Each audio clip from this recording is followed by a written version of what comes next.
You found the coolest place to be, the PlayStation Collecting. Come on, won't you stay with me? Welcome to the show. Gather round the boys and girls, collectors from around the world. Let's show the people what they need to know. Welcome to the show. Gonna talk to guests, only got the best. Gonna put their knowledge to the test. Gonna laugh and eat, gonna live the dream. Gonna show you things you've never seen. Gonna sing the song, gonna break the song. Gonna rock this party all night long. So come on everybody, let me see you dance. Get yourself ready in the one more chance. You found the coolest place to be, the PlayStation Collecting. Come on, won't you stay with me? Welcome to the show.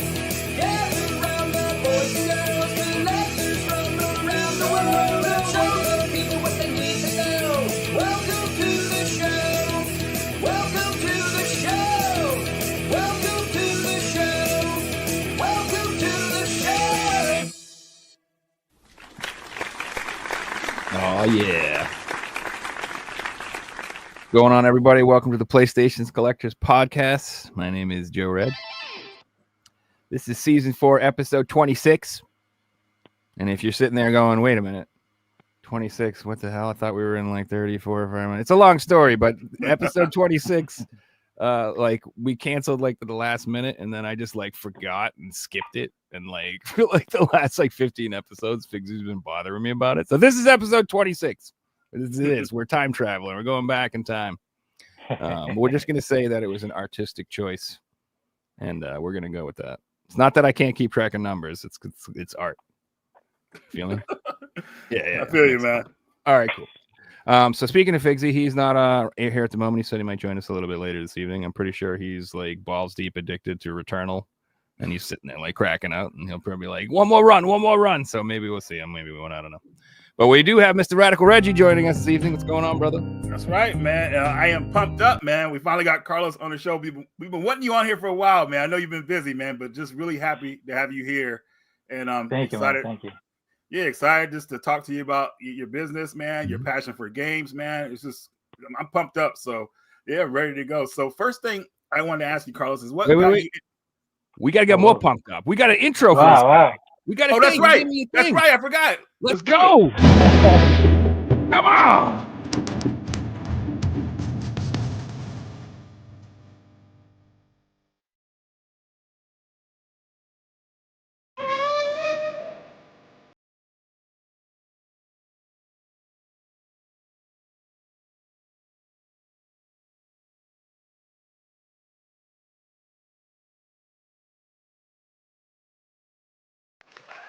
That was impressive. Right. Like that one. That's pretty badass.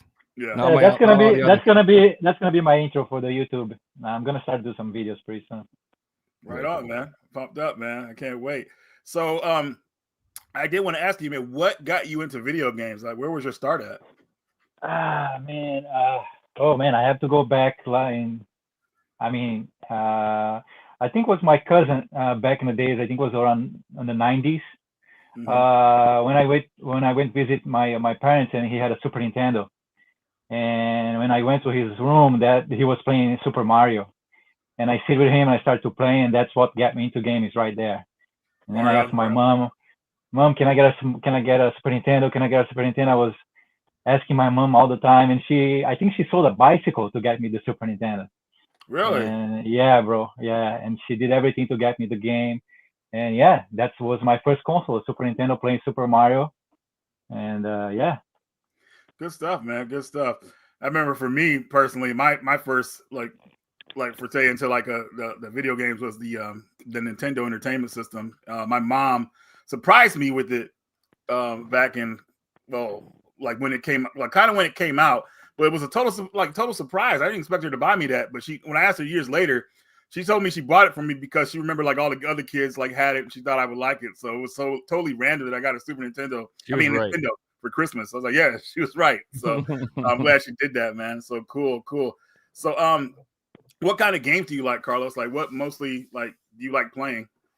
I like more like third person games. Okay. Resident Evil stuff. I like shoot 'em ups. I mean, I basically like everything. RPGs. I play everything, bro. It's not like a game that I really like. For me, I think I like to play everything on game. Good stuff, man. I mean, even Yeah. strategy RPG. Yeah, that's maybe strategy RPG. It's not my thing, but I like action. I like action RPG. Action Why is everybody RPG. hating on strategy RPGs? What's going I on? think I don't have the patience. I think just for that. Yeah, but Well, they can be rough when like you play for like a fight for an hour and you lose. Yeah, that can be kind of God, can be horrible. frustrating. Or the ones that have Yeah. permadeath. I don't know. I can't handle that. So. No way, dude. Yeah, your character dies forever. Oh my God, no. You know, a I can- game that was like that. What a lot of people don't realize was Suikoden, even though it was like that was more of a turn-based RPG. Mhm. But if your character died in a big battle, I mean, that would mess up the whole ending for the game. So, yeah, Mhm. terrible. Well, they'll But, find out soon, right? Because they're remaking both of them, right? Yeah, so those games actually come out next month, early next month. You get the Suikoden 1 and 2 for PS5 and a Switch, and the PS4 version was canceled, unfortunately. But maybe they will make it available digital. Oh, did they but, cancel it? Yeah, man. Well, maybe not. I think so, dude. They're trying to skip over PS4 because what I heard from a lot of developers is that the reason why they're skipping over PS4 because the PS4 sales are not happening anymore like they used to. Everybody's getting the PS5 version over the PS4 one. And I like having that backwards compatibility. I can play on the PS4 and PS5. That's why I was going for the PS4 version. But they're taking away that option from us, which is unfortunate, you know, especially when it comes to physicals. So it kind of sucks. But those are definitely games that I think a lot of people will enjoy if they get to try them out. If you have not played the Suikoden series, at least the first two, they are really good games. And the first game is actually like a 10-hour game. So It's short, yeah. it's a good RPG to get into, get out of. Oh, okay, that was good. So, and then the next game picks up on it. You know, about a 30, maybe 40-hour game, depending. So, very good series, very good series. So, Carlos, what games, when you have time, are you playing currently? Now I'm playing Red Dead Redemption 2. I've been playing Red Dead Redemption 2 for a year maybe. Yeah. And that's what I'm playing right now. I'm gonna try to beat the game, and then my next one, I don't know. I'm trying to play some PlayStation 3 games that I never played, like The Last of Us.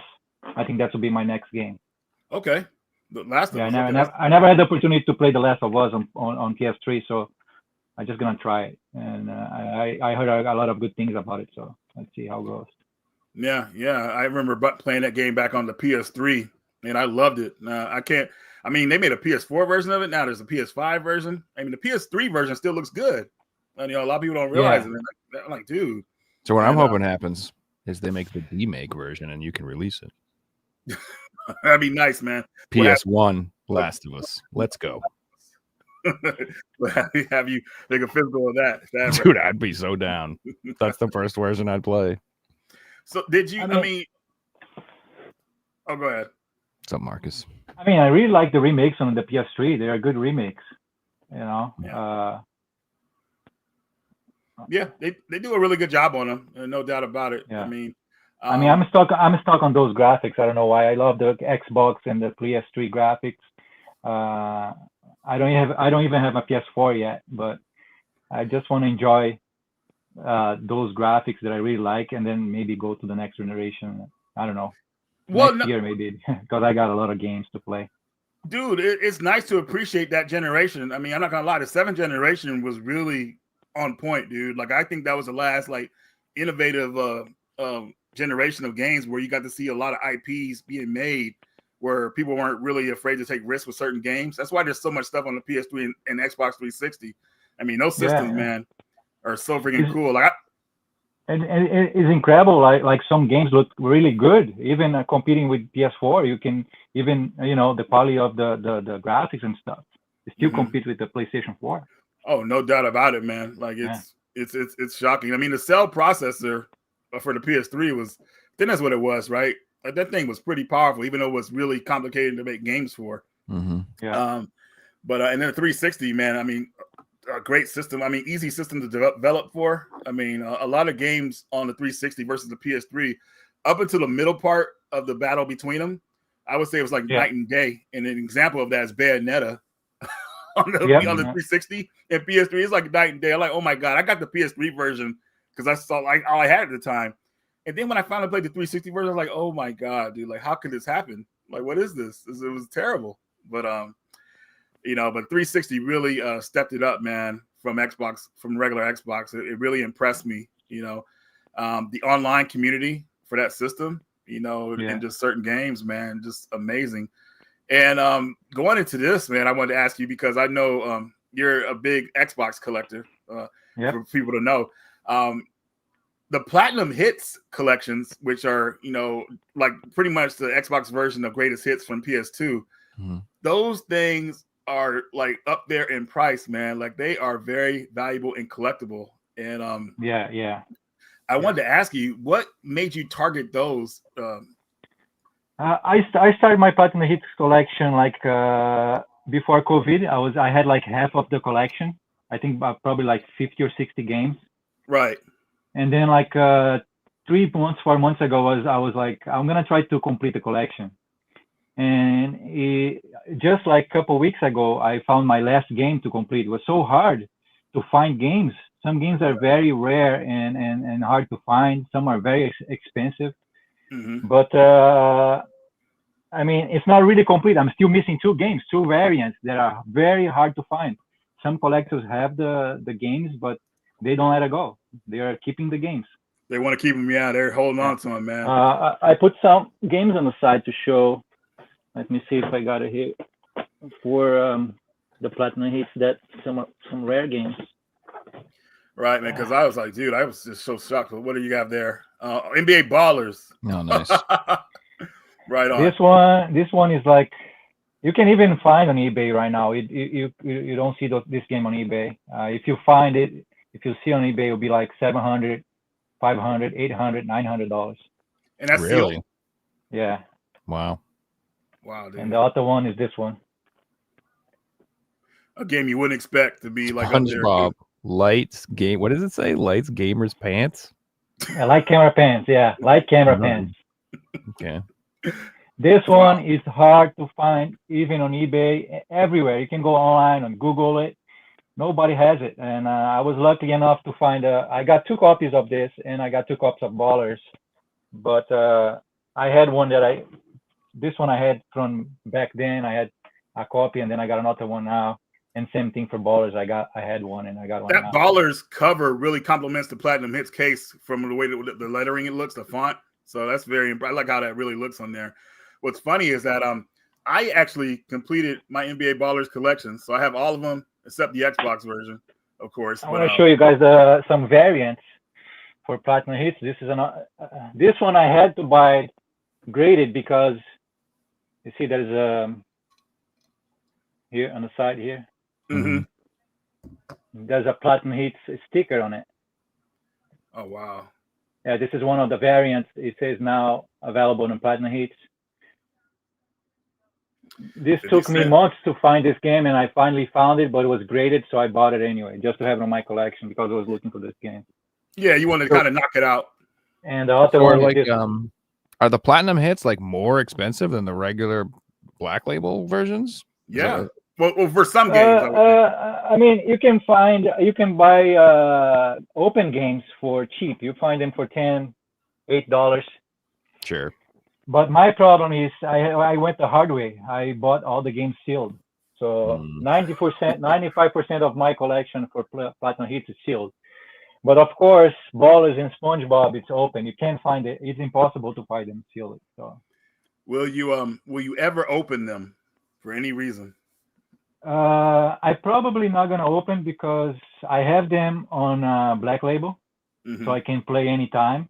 It's more like because I'm an artwork guy. I like artwork. I like to look the front of the games, and what the designer think about to do this cover, this white color looks so nice. It does. The Platinum Hits for the original Xbox is the most beautiful collection because the color of the case, the artwork. Right. And all I got is that Skilo song stuck in my head now. You think about Skilo? I wish I was a little bit taller. A little bit taller. I wish I was taller. Yeah, I don't know. I'm not. Yeah, that's a classic, dude. I mean, it sucks he was a one-hit wonder, but that song was on point, man.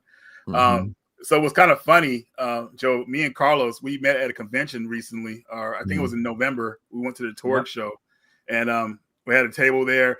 And we were hunting for games too. It was really exciting, and I could not believe, man, he found a platinum hits that he was looking for at the show. Because I figured we were gonna find any of that stuff there, but he came to me. He's like towards the end. He's like, "You ready? Look what I found." And I find one of the rarest games and sealed. It was sealed too. Yeah, you can type in on eBay right now. There's no copies for sale. This game, it's let me. What is it? There you go, right here. You got it. Let's see I got it. Brother. Nice. Oh, wow, I mean, it's Tony Hawk's. But for some reason, the Project 8, it's hard to come by. You don't find anywhere. And I had an open copy, but I was looking for the sealed one. And I at the Torg, I just was scrolling through some SNES game, and then I saw a box with some Xbox games, and this guy was there sealed. I'm like, I don't believe that. And the price was $25. Dude, that's sick. No brainer, man. Like any sealed game. People usually you haggle at these shows too, man, but like no reason to haggle it off at that one, man. You're like, yep, I'll take it. I mean, there's a lot of people out there they don't know what these games how rare some games are, and they put for sale for very cheap. But the guys, the collectors, they know they're gonna see and they're gonna buy right away, you know. Yeah, dude. It's kind of funny. The Tony Hawk series, I felt back then, I think they really stopped being popular after Underground. I think that was the last good one. There was Underground Works. Yeah. And then after that, they started making like the other ones, like the airboard one or the hoverboard. Not hoverboard. It was the one where you had like a skateboard that you had to move on. So it kind of fell off afterwards. So, but Project 8, I believe that was like one of the last ones. So that's really cool. Yeah, Underground. Everybody loved that game, especially online. Yeah. Very good game. A lot of fun. Well, have you seen the they have the announcement ticker for March 4th? Everyone thinks they're announcing a remaster of 3 and 4 because it's coming out on 3-4. That's good, man, because after the debacle of Part 5, I remember to kind of like help fix that, they made 1 and 2, which everybody's like, okay, we can kind of forget what happened with Part 5. But yeah, 3 and 4 definitely need to be remade. 3 is my personal favorite. That was peak, in my opinion. And that was the first one to actually be online too. A lot of people don't remember. So I think I dipped out at around 4, and I didn't try anything after that. And it's not because I didn't like 5, 6, or 8 or any of those. So I just like moved on. I wasn't playing those games anymore. But yeah, I'm very excited about 3 and 4 getting remastered. That's going to be awesome. And that's supposed to come out sometime this year, hopefully. It's supposed to get announced on March 4th, but I have no idea when it's actually going to come out. I would hope it comes out this year because it's just a remaster. I don't think. Why would they announce it if it wasn't almost ready? You know, it's not like. Did you ever play Thrasher Skate and Destroy? Mm-mm. Yeah, that was the one that was really hardcore, man. I mean, you could break your nose, leg in the game. It was like some terrible stuff, man. But yeah, every time I think of Tony Hawk, I think of Thrasher Skate and Destroy. That was another good one. Had a good soundtrack on it too, like old school rap and everything. There's two good ones, Skate 2 and Skate 3 on Xbox 360 too. They're very good ones. That's right. Those another good ones. Yep, those two. Yeah, my roommate skateboards in real life, and he loved Skate. He thought they were fantastic. So okay, let me show you something then. I never played skate. And I tried skateboarding in real life, and it did not go well. There it is. That's the boy. Man, Carlos, you're on it, man. That's sick, dude. I'm an Xbox freak, man. Yeah, you showed me something really cool a couple of months ago that I did not even know they created, but I tried to get it for PS3 and it was like nowhere. I couldn't find it for a good price. But you had Driver San Francisco Collector's Edition for 360. Yeah, I got it. Yeah, that was the last. With the car.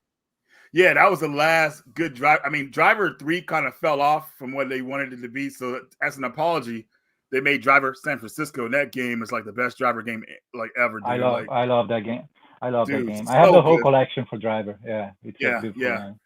Definitely, man. A lot of people, if you see Driver San Francisco out there for 360 or a PlayStation 3, definitely pick it up. The American version is kind of expensive to get. The PAL version is kind of cheap, but the American version is kind of getting up there.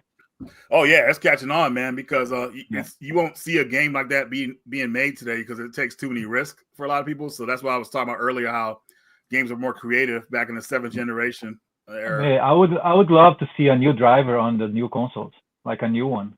You know, Like, would you if you saw a new one, would you want to see a remake or just a brand new storyline? I would love to see a remake of the first driver, for sure. Yeah, just cut out the garage part, man. Because what the hell is a Yeah. Salem? Dude, like, I mean, like, you know, like, They could that do driving. they could do a remake of the driver 2. That's a good one. That's a good one too. Yeah. Yeah. I just like I remember playing the first driver, man, and getting out of that garage was just so annoying, man. Like I was, It's dude, hard. It's hard. It's Some legend. people they Yeah. give up. Some people they give up on that stage. They don't even play the game. yeah, and that's sad Yeah. to hear, man. That should have been optional, you know. But that one maneuver, I think it was called Salem or I can't remember. It started with an S, but I was like, what the hell is that? They didn't even tell you what it was. You just had to pull it off, and somehow, I think I managed to do it, and I got to play the game. I was like, yes, we're in. But yeah, a remake of Driver would be nice, man, because Tanner and it was Tanner and Tobias, I think his name was, from Driver 2. They were a good team, so definitely like to see that. Yep. We got one up Phil in the house. How you doing, Phil? What up, Bill? I saw So we got Hold on, Marcus wait a in there. We got a whole bunch of people in there, man. Yeah, man. Everybody's here, man. How many people are in here now? 60 to 70 popping in and out. Oh, right on. Especially during UFC. Heck yeah. That's what I'm talking about. Who else was here? Tech Buzz was here. What's up, Tech Buzz? Gordo's here. I mean, a lot of goodies. Axiom. Oh yeah, I met cool. Buzz. I met Buzz at the convention too. He's a nice guy. Right on, man. So I wanted to ask you too, man. So what got you into Project Retro Games? Like what made you like kind of want to do that, you know, like kind of bring translations to be in a physical format for people? I mean, I'm from Brazil. My nationality is Brazilian, and Brazil, if you guys don't know, Brazil it's a big country on reproduction because of the prices of the games that are very expensive. Mm-hmm. So there's a lot of reproductions like that. So everything started back then was when I was a teenager, and the games that we bought back then was reproductions to play on our consoles. Right. But I always like to make it nice for me. I don't like those CDs that comes on a plastic and on a piece of paper just showing what it is. I always like to make a nice manual in case. So everything started back then, but everything actually picked up on COVID time when I have nothing to do and I want to bump my game collection, and a lot of new translations are coming out because of the COVID. People like the hackers are staying home, maybe, I don't know. Yeah, so a lot of translations came out. Yep. And I'm like, oh man, that translation came out. I just want to make a copy for me. So, but I'm like, how I'm gonna make it? I want to make a nice manuals, you know, nice inserts. So I reach out to my guys in Brazil, to some friends, and I say, hey, you guys can help me to do some reports for me? And they're like, yeah, we can help you out. So I send them the game that I want to make, and I met this guy. His name is Thiago. He's a good designer, and he made the design for me for that time was Police Nauts. Mm-hmm. So he made a beautiful design for me for the CD and everything, and he sent me everything in the mail. And that's all I was doing. I was sending him some games that I want to make, and he was sending it back to me. And I think I reached out to you, right? And hey, Reggie, what do you think about those games? And that's how everything started, you know. And then I mean, you really put out some authentic stuff, man. I want to show some stuff here on the camera here. So one of the things here, you did a Clock Tower collection here. Clock Tower collection, yeah. So authentic, man. Like really well done. Now the one go ahead. I always wanted to play that game, and finally the translation came out, and I'm like, oh man, that's gonna look nice on my collection. But I'm like, maybe I'll just put it together with the other Clock Towers, you know, Clock Towers Ghost Head and Clock Towers 2, and it came out pretty nice, and I really love those games. A pretty good game. Yeah, man. Clock Tower 2, which is actually Ghost Head in America, the side game. That game is super expensive and everything. Yeah, so yeah. Some people don't like the point to click games, but I love the point to click games. I like it. I don't know why, but like Police Knots and you know, Snatcher and Clock Tower. I love those point click games. Yeah, because you know they're simple to play. You know what I mean? Yeah, a little bit of puzzle solving, mystery, you know, and all that good stuff. So definitely point and clicks are. I'm glad we have classics like these games here, and there's some still being made today. but most of them are like PC releases and things like that. But definitely, Clock Tower is one of the pinnacle for me when it comes to good like point and click type games, because I love the survival horror part. You know what I mean? So the thing about Clock Tower is not being able to fight back. You have to run and hide. And not only in this game is that you have to, like, the killer can randomly come at you anytime. So think about like how in Resident Evil remake, how Mr. X would kind of like stalk you and walk around. You would have random events like that in Clock Tower. Like, you're standing around too long. Here comes the killer. Like, it was terrifying. So definitely a good one for people to check out. So another one I want to show here too, that I don't know if this is out yet, but a lot of people have been asking about it since the Metal Jesus video, and that is Rogue Dawn Metroid, which is really impressive looking. Now this is the artwork for Metroid we deserved. Yes, 100%. This is an unofficial prequel. Basically, I made 4 prototypes, and that was one of them, and I sent it to you just to see if you approve. So it looks like everybody loved it. So I'm just gonna probably the test audiences overwhelmingly chose this design. Yeah, dude, I got hit up in email like, Reggie, where is this game at? And I was like, oh man, it's gonna come out pretty soon. They said I want it now. It was hilarious, the emails I was getting. So I was sending them right to you, Carlos. But so usually what I'm gonna do is I was doing like copies of games, like 100 copies or 50. So now I do pre-order because I know how many people want it. Okay, 20 people bought it, so I just spend my time to making those 20s. I don't need to have games sitting on the shelf. So I'm probably gonna open pre-orders for this game pretty soon and see how many people are really interested in, and see how it goes. And I got 3 more prototypes that are gonna come up. Will your NES cartridges burn out your NES like the limited run games ones, or are you making sure that you heard about that, Carlos? That was a crazy story.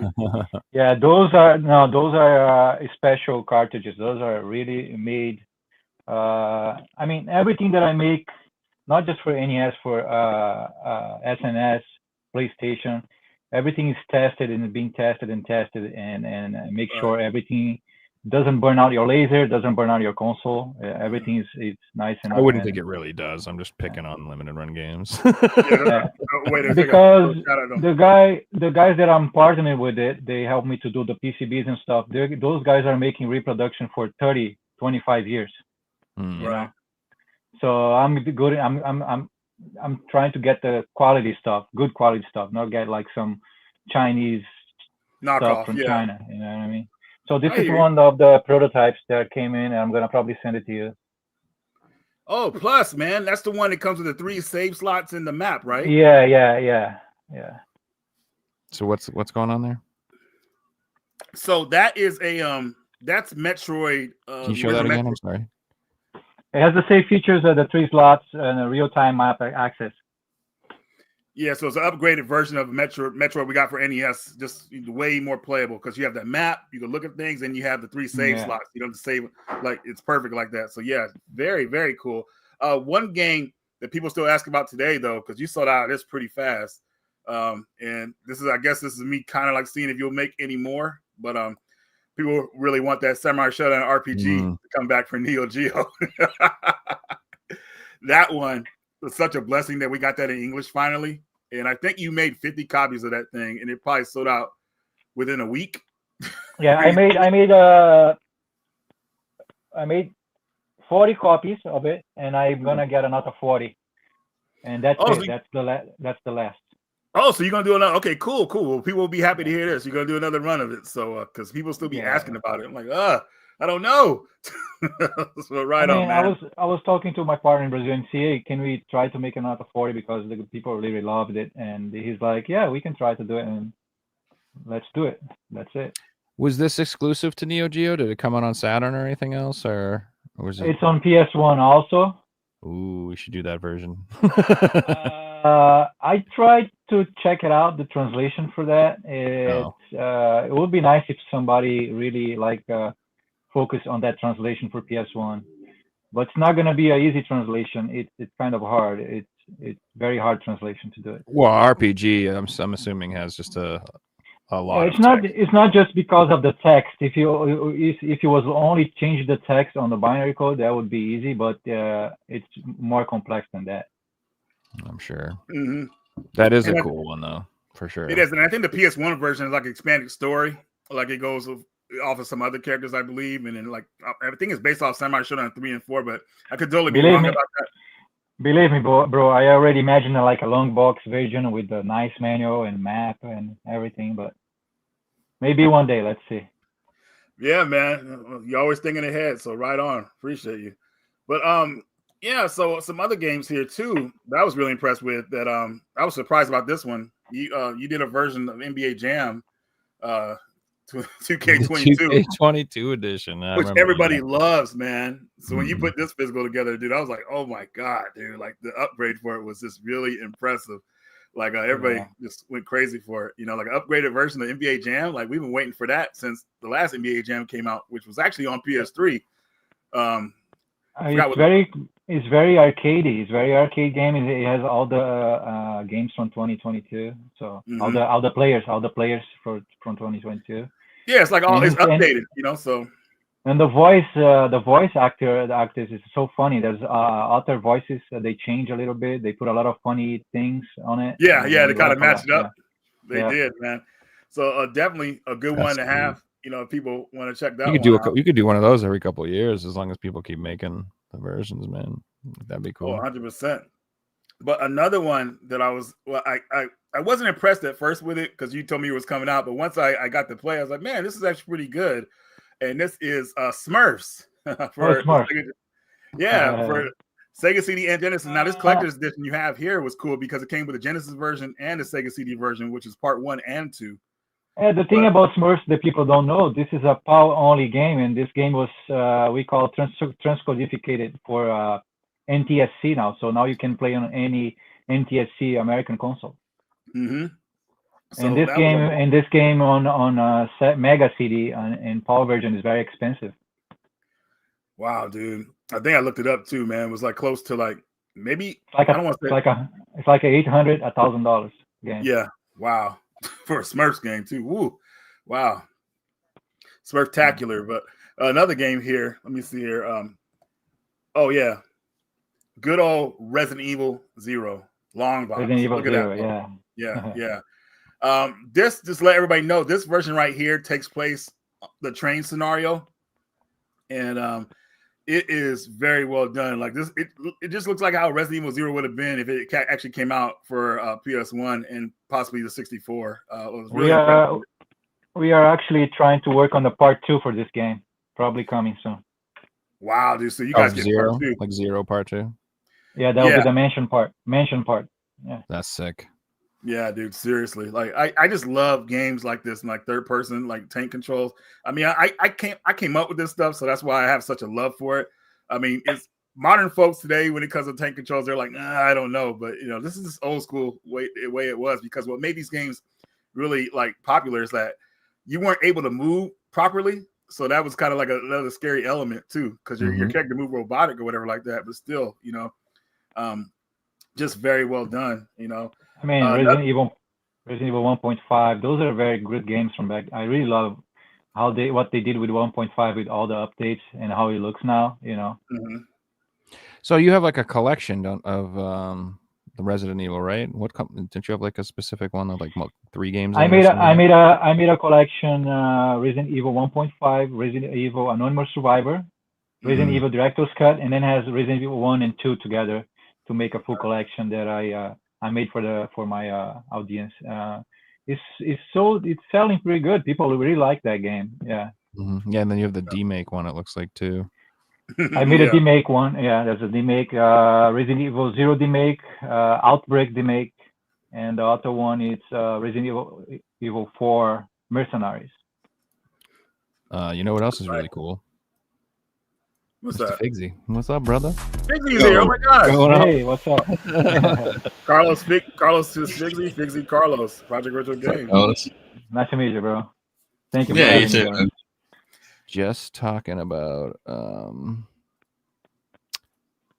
some of his collections. So the website's projectretrogames.com if you guys want to check it out. And these are the 2 collections. So I have some people, most of the games need a modded console, so I also offer some modded PS2s and modded PS1s on there. Right. There's the other collection too. Yeah. So yeah, you need a modded console for sure, and then that's one of the things that I was talking to Reggie about before the show is that, like, I just ordered the PlayStation FPGA console that's coming out, and I'm pretty sure since that's FPGA, then that should play modded games, region free. It should do the whole thing, just like the Polymega. what's the Polymega, like, does that too? Yeah, I got the Polymega. Yeah, it plays mostly of the games that I have. Cool. So you either need like a modded console if you want original hardware, or you can check out some of the new FPGA options to play these games if you guys are interested. Yeah, that's what I'll be doing. I don't think. I mean, a lot of people get like nervous when you say a modded system because they think it's a lot of work for it. Like it seems like some of that information is lost over time. But like modding your PS1 system, from what I remember, was pretty easy. Whether you do it via chip or it's only 5 wires, very easy. Yeah. There's videos about it too, I think. So only the PS2. PS2 takes like easily 3 hours to mod it. Very, very complicated. 'Cause I remember Sony was so mad about the PS1 being modded that they really like made the PS2 like difficult to mod. You want to see some nice artwork for PS2s? I can show you guys too. Yeah, let's check it out. But yeah, PS2, ooh, man, modding that system back in the day with that disk swap thing, that was so annoying. I was like, no way, dude. Like, there's got to be some kind of chip that can just put the game in, plays perfectly. I think this one everybody knows already, right? Oh yeah, that was one of the first ones, man. Tales of Destiny. Yeah, I got those are sold already. This is the ones I'm gonna send to sub customers. But this looks pretty nice. Hell yeah, dude. This one is the one that I have the video hand painting for Rules of Rose. Yes, Rule of Rose, man. Oh my God, the box for that, folks. This is just the case. I still have to put it together. And there's a new one coming that I'm working on it that I think that deserves a console. Oh wow. Dude. And what else I got? I got another one. I forgot to show you guys. Let's see. Nah, man, I don't think there's gonna be a bunch of people want a Silent Hill 2 PS2. Yeah, what? That thing's sick. Oh, come on. Hunting Ground, yes, that's the one, dude. Oh my God, yes. That thing's sick, dude. Yeah. So what a lot of people don't know about you, Carlos, you man, like your old job was like you painted stuff, right? I used to work for Harley Davidson. I worked for probably 8-9 years, almost 9 years for Harley, and I used to custom paint bikes, and that's why I do mod console, because I have background for electrician and electronic stuff. So that helped me a lot. Right on, man. The artwork is on point. Looks really good, man. Thank you, man. Thank you so much. So the games for those Hunting Ground, Silent Hill, and Rules of Rose, I'm not doing press CDs. I'm doing burned games because I want to show the power of the console. Right. And so people can see how it plays anything. PS1, PS2s, backups, PAL versions, the Japanese version, anything. How does it go with playing DVDs and like DVDs from different regions? Sorry? How does it go with playing DVDs and DVDs from other regions? Like it's a region-free DVD like player movies as well, from other regions? Oh yeah, it plays any DVD, any movie for any region, yeah. And even a test system won't do that. At least the ones that I have, like the test system PS2, it's strictly games. Like you can't watch no DVDs on it. I'm like, what? Man, why did they get this out? Yeah, you go to test mode. You gotta press 2 buttons and turn on the console, and it goes to test mode. And then you can change the regions for the DVD if you want to watch a DVD from outer countries that are region 4, region 8, region 2, region 6, or whatever. You can change it. Right. That's really cool. And my PAL games for PS1, you can play all the PAL games you have in your collection on this console also. Perfect, dude. That's what we wanted, man. Like a region-free system is freaking amazing. When I was kind of first introduced to it back in like the mid 2010s, it just really like blew me away, dude. It just opened up a whole new world of games for me. And luckily, I was able to collect a lot of them from back then. That was one thing I was actually concerned about is like I was thinking about getting some, imports because I'm getting that FPGA system too, and I was like, should I get the PAL games because of the 50 hertz thing? Well, like, will that even work on my TV? Will it be all messed up? I'm wondering if like I should skip those and just get the Japanese versions, even if it doesn't have English. At least I know it would play correctly, So I'm like, I don't know. Some of those games have an option to choose between 60, but you just never know which one unless you look at a list and everything. So it was really complicated dealing with PAL games for the PS2 because I remember when I first got a PAL PS2, it was the fat one. You had to have a converter to power it on properly. Yeah, because they had 240 or whatever. Dude, I didn't even know that. I was so flustered because I was so happy. I was excited I was going to play Forbidden Siren Part 2, which is a Siren game. Didn't come to America, but I had the English version. And then I didn't even know how to there was no information for me to access at the time to learn how to do it properly. So I ended up giving up that PAL PS2. And not years later, I think we got a test system, but I would have held on to it if I knew better, But I just remember how sad I was. I still wasn't able to play the game. Dude. Like, how hard does this have to be? What do I have to do, dude? I was so mad, dude. I remember I was mad for a couple days, but luckily over time I finally got to play the game and beat it. So yeah, Forbidden Siren 2, a PAL exclusive for English. You can buy the Japanese version. We know Japanese, but the PAL version is totally in English, and it's the best Siren game ever. Just for people to know if you like survival horror games. So. Yeah, what people don't know, those consoles that I mod, they are Japanese. I buy them from Japan. So I need to mod them to play NTSC PAL games and Japanese games. So those color consoles are only Japan, Yeah. Would you be able to do it if you had North American or PAL consoles? Sorry? Would you still be able to do it if the consoles you had were North American or PAL to begin with? Yeah. Okay. Is it I think the Japanese version is just probably cheaper, right? Because the white PS2 is only in Japan. Okay. Oh, of course. And the pink one that I sell to and the blue one, that's the translucent black one. I think it's only Japan if I'm not mistaken. Okay. Yeah. But the Japanese consoles, for some reason, the 55,000 ones are the easy ones to mod. The points are easy to solder. Okay. And also they have the colors, so that helps too. The nice colors. Yeah, definitely. A game I want to ask you about too, because you put out the movie version of Terminator on the Sega CD, and nice. Yeah, well, this is actually Demolition Man. Sorry, but this game right here, I think it has the movie soundtrack, which is pretty cool, right? Yeah, they changed the soundtrack from the game and they put the movie soundtrack on the game. Right. So definitely a cool. That cover that you made for it is on point. You know what I mean? So definitely something impressive. It's a very good game, man. For some reason I think I sold very little, like maybe 10 copies only. It doesn't sell that much.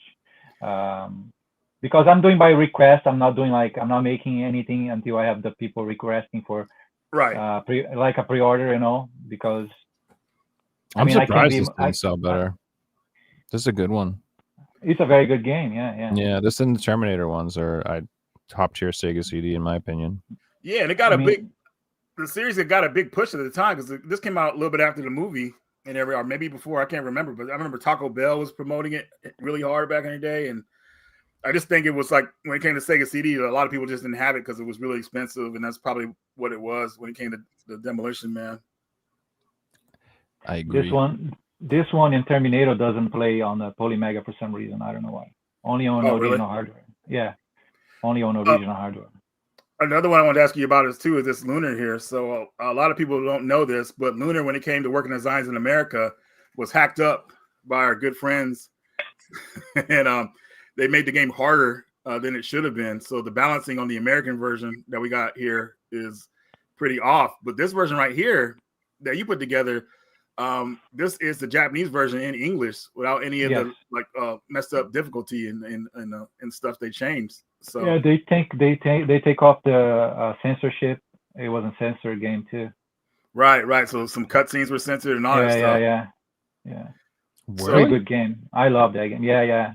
What was censored? Lunar? Curious. I think on the beginning of the game, Lunar comes up naked or something like that, and it was cut off of. Yeah, Lucia in the second game comes like she's walking naked because she's going to the altar and everything. And they cut that out. Yeah. And there's a bath scene in it too that they cut out. It's nothing they needed to cut up, but they just didn't want. They wanted to play it safe because this game was coming out during the time when George, I think his name was Joe Lieberman. He was all about the rating on the games and trying to like say games are horrible and make people do weird stuff like the whole thing with Night Trap. They were really pushing that back in the day, so they had to be very careful with the rating system because they got really strict. So they didn't want. I'm guessing working designers didn't want to take a risk or whatever like that. But even so, you're saying is Goonergate started in the 90s? Is really what you're saying? Pretty much, right? Where it all began. I remember that. I remember Tipper Gore, and I remember the lyrics, parental advisory lyrics were going on music, and everybody was freaking out about everything. And yeah, saying people weren't capable of their own actions. They were just trying to blame like this type of video games, music for people's actions. Like, get out of here with that crap, man. I know. And what's funny is like this was like controversial, and now we have like the Terrifier movies. You ever seen them? Like it's like the stuff. Yeah, the stuff comes out now. Like seriously, make sure you don't eat before you watch those movies because you're. Oh my god. Yeah, that's what I'm trying to say. It's like what was controversial back then is so very tame in today's standards. So another game too I want to ask you about because this was really cool to find out is that Cotton Part 2, which is a game I used to own the original one on Sega Saturn back in the day, but it finally got an English translation. And if you're not familiar with the Cotton games, they're cute 'em ups that have funny dialogue, like funny story. Like it's hilarious if you get to read the dialogue. So this is the first time I actually got to read the dialogue in this game, which I thought was awesome. And you made this into a physical. I was like, perfect. The poster on that thing is huge. It is, dude. It really is. It's an expensive game too if you get the Japanese version. Yeah, so I actually like this one over Cotton Boomerang. I mean, I know Cotton Boomerang changed things up, but I just prefer Cotton 2 over it. And beautiful pixelated game you can see here, guys. The sprite work they did on this game is fantastic, and it really shows you what the Saturn could really do. The Saturn just like when it came to 2D games, like the Saturn was king, you know. But yeah, I'm just happy to have this in English because the like I said, the dialogue is hilarious in these games. And people like, I know a lot of people don't like really care about dialogue and shoot 'em ups, but if you want a quick laugh, man, like definitely read Cotton's dialogue because this is too funny. It's very funny, yeah. So, I think I said last show, like I don't give a crap about story and I don't give a crap about dialogue, but I have to contradict myself this week because you know what I played finally, Reggie? What's that? Rogue Flight. I played that today, and I loved the story, dude. And I was like, I can't believe how much I'm enjoying the story in this game, and it's just like a little spaceship shooter. So I completely contradicted myself. I had like went through and I played all 3 variants, all 3 endings, the whole thing. Dude, it's so good. Brother, Rogue Flight is I'm going to show some footage of it too, man. But Rogue Flight just really took me away. And dude, hopefully Carlos, the 90s anime aesthetic to the whole thing is so good. Like some games, the history of the game that puts you into the game, you know, like to know what's gonna happen next, you know. Mm-hmm. Well, funny thing about this game, Carlos, is that the guy who created it, he took inspiration from Afterburner and Star Fox. So if you like either one of those games, you know, I love those games. Yeah, do amazing in this game. But the story he put together, man, like with this game, good. I mean, I give you guys I mean, there's nothing wrong with it giving a hint, but it has to do with singularity. And it's just really how things come together with this game if you complete it all the way. And it's just amazing. And one other thing he did with this game was he added a retro mode to it. So there's a mode that you can unlock that makes the game look really retro in the music and everything. And usually with that kind of stuff, like those kind of unlockables, that's like usually DLC today in this day and age. And he said, man, I didn't want to do any DLC because like when games are region locked or at DLC is region locked. So he didn't want to have DLC. He wanted everything in the game as it's available.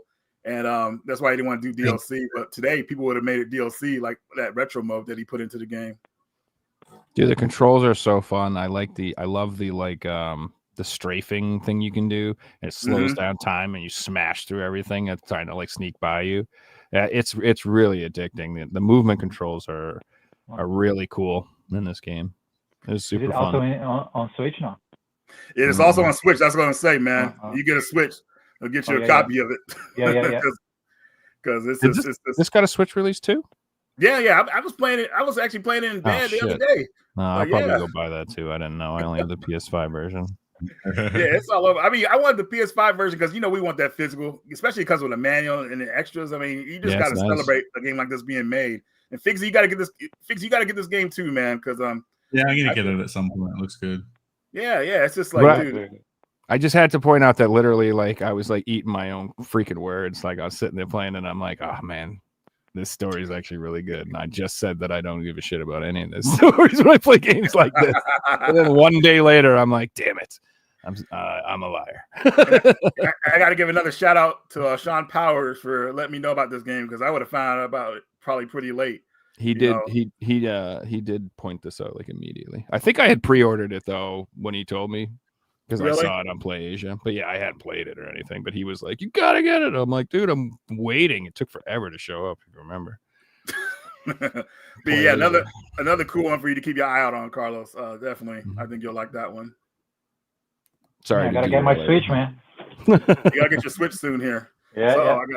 Let me see here. There's another game I wanted to ask you about too here that you put out. Okay, of course, you got the Police Knot. So you said this was one of your more popular ones that you made a physical.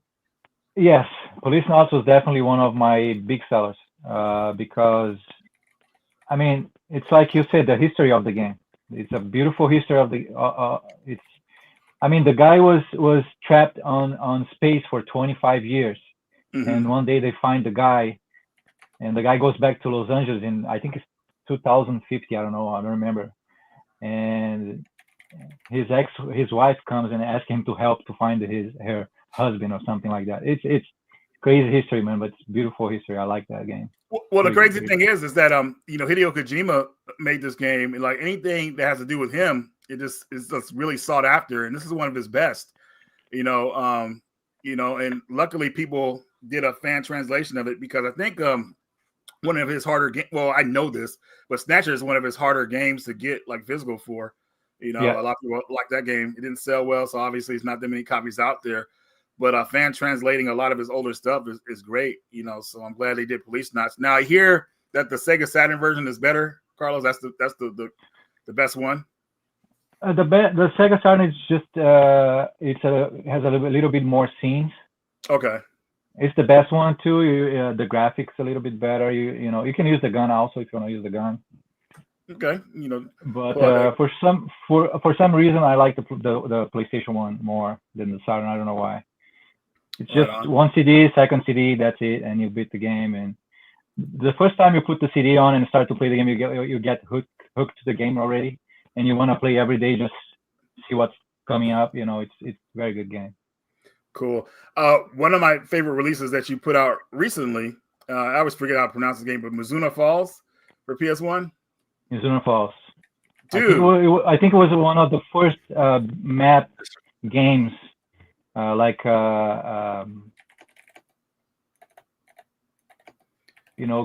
map games. I think was one of the first ones that came out.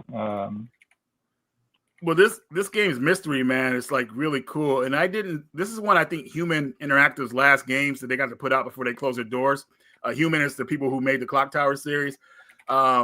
This game I felt would have did really well if it came out back in the day in America. But of course, they were going under financial difficulties, so it never came out. But now, over the whole COVID thing, like when everything was shut down, people were finishing these translations, and this being one of them. But I'm so happy you put this as a physical, man, because this is a game I've been wanting to play for a while, and it has multiple endings to let people know, and the game is time based. So however long it takes you to find things out, that could affect the ending. So it's a trip, man. But people need to play this game. And they say it was the first open world game, right? One of the first. Yeah, like one of the first ones for PS. Yeah, exactly. So just very well put together. It has that Twin Peaks vibe to it, but also that, of course, that mystery. If you ever watch the mystery of the girl to find the girl, it's yeah, exactly. So another good one that you put out recently. Very good game. I always want that game on my collection, and finally got a translation, and I made my best. Not just for me, for people that like the game too. Oh, exactly, 100%. So, do you still have that in stock? Mizuna, I think I have a couple, but it's almost going out. Yeah, That was one of the games that I made like 100 copies. Okay. I stopped to do that. Now I'm not doing like, oh, I'm gonna make 100. I just make as pre-order. People can pre-order because, like I told you about Aconcagua, I made 100 and I still have like 60 copies like sitting around like for a year and a half. Yeah, because Because it's just people don't just know how good about it. people don't know how good the game is. It's a very good game, but Very good. I'm like, Yeah. I think when people know and see more about the game, they're gonna get interested in and get the game because it's a very good game, Aconcagua. I don't know if I 100%. have it here. Do you have it there? Let me see. 'Cause I think I have some footage here that I could pull up of it so people could know. But I'll tell people a little bit about the story with the game. So this game takes place with these people on an airplane. There's an airplane crash, and they're stuck on this mountain. Now you can switch between a couple of characters during that Yes. time, but the Yeah. whole conspiracy is in that game is that there's someone after those people. They're trying not to let you get off that mountain alive. So it's very similar to a point and click type game, but more of a modern one, at least for the time that this came out. So very well put together. There is a war going on, and the only way to stop the war is Pachamama. Pachamama is one of the she's like a queen of the country, and she's on the plane, and the plane crashes on the mountain, and So after she's her. alive with, and she's still alive with like 4 or 5 guys, but the army from the country is trying to kill her, try to get her, but they have to try to keep her alive to stop the war. Exactly, and everybody has different abilities too, I believe, from what I remember. Yeah, So yeah. trying to keep This everybody looks alive. insane. Well, here's the thing with the history with this game. This was actually supposed to come out on the PS1 back in the day. They had it ready, and some reason they didn't put it out. You know, so it just was only like locked to Japan. But the game was in English. It just had Japanese subtitles. So the modder fixed all that. You know, and then of course Carlos made it into a physical, but just a lot of people don't know about it. So I'm gonna spread the word about this one because, like I said, man, this is another one that people need to play. I mean, the voice acting is really well done as well. So this was a later PS1 game where the voice acting started to get on point. So this game is so good that I played back in the day. I played on Japanese just to have an idea. Yeah. Because that's all we did back in the day. We didn't have any translation. We just played the games in Japanese in Brazil.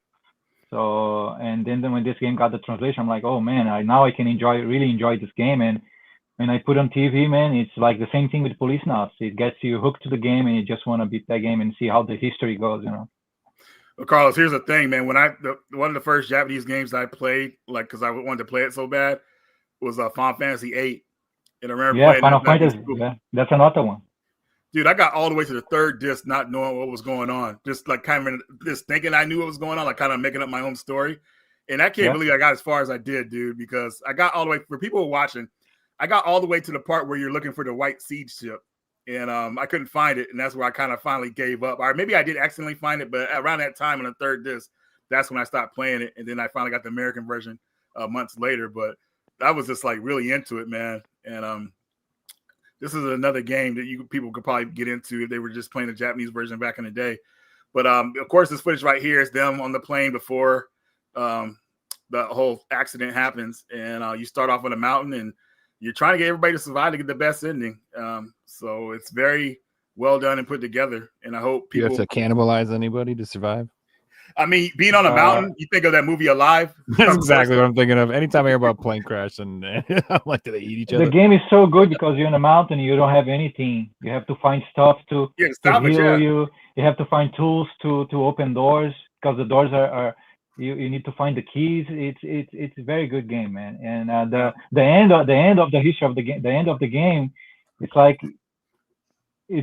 you never knew like it's gonna be like that. Oh man. That's what very adult. This is like one of the reasons why I loved PlayStation 1 is because of games like this. Like this is like seems pretty high level for a game, like not targeted towards kids at all. Like they were like, no, we're gonna make games for teenagers and adults, and that's why I really liked PlayStation 1 because I felt like that was the first time that was a focus. Like, you know what I mean? Yeah, exactly. Giving a lot of polygon heads to the classic. Headlock of PlayStation 1. I'm reading right now, and it looks like they were saying that they didn't put this game out before because they thought that it wouldn't sell well because of the PS2 was coming out. So that's the reason they dropped it, I guess. Lame. But better late than never. It's here finally, thanks to some fan translations. And now people let you guys know, Carlos still has his on sale on Project Retro. So if you want a new PS1 game to play. Well, this is what I'm like. Argentina, If you guys are looking at the chat, there's all these people like, I wish this game would come out, and I wish this game would come out, and I wish this game would. So I mean, there's definitely a market There's a for lot it, of man. So Yeah, because a lot of these games, these old school games we came out with, man, are just this. I mean, playing them nowadays is just like this is what we grew up with. So it's just really easy to get into, and they're just like overall fun. You know, a lot of newer games today, sometimes they just don't have that appeal. You know, they just have that shock value or whatever, and then that wears off. You just playing kind of like a generic game that's not really finished or have a decent story. It starts off strong, but towards a certain point, it just dies off. And you're like, oh, what the hell am I playing? But that's a good one, folks. Some games that I would like to see. I thought about this before the show. There's 3 that have translations that I think would be fantastic. So the first one is I'd love to get that Beavis and Butthead game, the virtual or whatever. PS1? Yeah, dude. I would love to get a copy of that just because Beavis and Butthead have a personal connection that I do. That show changed my life. Probably not for the better. Probably for the worse, but still, I was obsessed. You were a good person before that show. My IQ was like higher before I watched that show. So the way Carlos is, he's probably already working on it, man. He keep me in the dark on stuff, man. He's probably working on something like that. Well, that one would be amazing. I would the Langrisser games got our translation. I would love to have those. I know I think they got the remake on the PS4 or whatever. I was gonna say, aren't they on PS4 1 and 2? I think they got remade, but I still would prefer the original one, just because those are the ones that I've wanted to play forever. Like I was always like because I like strategy RPGs. I don't care what you guys have to say. I have fun moving my little dudes around and fighting people. And then I like them too, but I just don't have the patience. I don't know. Yeah, they take forever. I like the graphics are great. I love the graphics of the RPGs and like some Saturn ones are very good. I've always wanted to get into the Disgaea games, but I'm like, oh god, I feel like that'll take me 3 years to play through. And there's like 7 or 8 of them. Yeah, there's like 8 of them, and they're all like 200 hours long, and they all have 300 characters to collect. And I'm like, yeah, I don't know, maybe not. But they're supposed to be great, so maybe someday. And then there's just one more I want to suggest, and I don't know, I heard that there's a translation of Racing Lagoon. Oh, I would love to get Racing Lagoon, dude. So if you would do that one and you have a sale right now, I'll tell you that right now, immediately. I want that so bad, bro. That one's already on the script. Yeah. Yep. What's up? It's That's already coming out. Oh, yeah. Damn, hell yeah, man. That's the one I'm most hyped about, right? Like, because that's the one I've always wanted. Yeah. Like forever. Like that's if you ask me like for years, like what Japanese PS1 game would you wish got translated and released, I would have said Racing Lagoon. I've always wanted it. I was always into like, Initial D back in the day, and I saw that game and I was like, oh god, this looks so freaking cool. So yeah, if that's happening, then I'm already excited. Yeah, folks, so watching one in chat that I'd love to play, and it's Kingsfield 1. Kingsfield 2, they're just so expensive to actually own the versions these days in PAL or North America because From Software is so popular. So that would be pretty awesome. But folks that are watching, Racing Lagoon is a racing game RPG, which is probably the only one of its kind still to this day. And it's pretty amazing. Squaresoft too. This PS1 Square. Yeah, back in the day. That's what I'm talking about. These creative ideas from that generation. You know what I mean? It's like, wow, like the 5th generation was amazing. That's the golden era of games for me, and the 6th generation too. But I did want to ask about this next game I want to show. So you made a collector's edition for one of my favorites, and this is it was published by Working Designs, but I think your version is called Unworked because Working Designs kind of messed some things up. And this is oops, I messed something up here. Boom, there we go. Alondra Collector's Edition. Yes. Yeah. Nice. An amazing game. And I'm happy Working Designs brought it over, but they had to tamper with the game itself, unfortunately. But this version you have here comes with all these extras, and it comes as the original game was meant to be without all the jump and difficulty, which is nice. Yeah. I mean, it's all about the artwork, the things that comes with it. You can even slap your original copy there if you want. Exactly. Yeah. It's just a tribute of this game. It's a beautiful game, and I just want to make something nice. I always love this game. I'm like, I want to make something that never came up, and this game really deserved, And I make some cards, some nice posters, and we don't get this stuff anymore. The new games today, it just comes with a CD. That's it. So that's what I like from back then. All those beautiful artwork. Yeah, for people watching, if you haven't played Alondra, the first game is about a traveler that has to dive into people's dreams, and these dreams are pretty jacked up. So he's trying to fix it, but it's very Zelda-like. The puzzles could be very difficult, at least for the American version that we got over here. Very hard. Working designers probably made the puzzles harder on purpose, of course. But it's just an overall good game. And at the time, it's just like I don't think a lot of people knew about it, but Alondra is definitely one you want to check out. And this collector's edition you put together, freaking awesome. But another game too I want to talk about. You did another version of Gran Turismo 2. This is like the definitive version. I remember you telling me about. Gran Turismo Plus, yeah. I think they made an update for this game. Right. There's an update now, another update, but this is the one I did. I think I have a couple left, very little.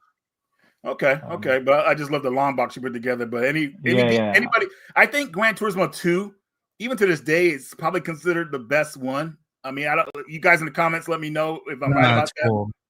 Is it 4? It's 4. It's got to be 4. I grew up in I was too young for 2, so 4 was the one that got me. It might be 2, but I've heard other people say 3 is the one. So yeah, wow, dude. I mean, I think 2 is the one where it started getting really good at. Yeah. Really impressed. 2 is insanely good for PS1. I think 2 is the one that I played most. Okay, but this long box you put together, very impressive. Yeah, so it looks very nice. Another one I want to show you guys here too is that Carlos did Castlevania as well. It's Symphony of the Night, nice. Everybody's favorite Metroidvania game. And dude, this box right here, man, it was pretty filled up, guys. Just to let you guys know. Of course, I'm showing you everything here. That one is a translation, has the Japanese voice with the English subtitles. And people probably mostly prefer that because the English voice acting in our version we got here was pretty I don't know, man. It's pretty jacked up. But the way to play it though is with the Japanese voice because it's just really authentic, I would say. Yeah, very authentic. Yeah. I love the extras that this came with that you put together. And going back to the American version of the voice acting, I just think that they hired actors that didn't really. I mean, they literally just read the script, no emotion, so it's just kind of off with the voice acting. What I like, it comes with the regular map and the inverter map too, so you can have the maps on your side and right. Play with the map.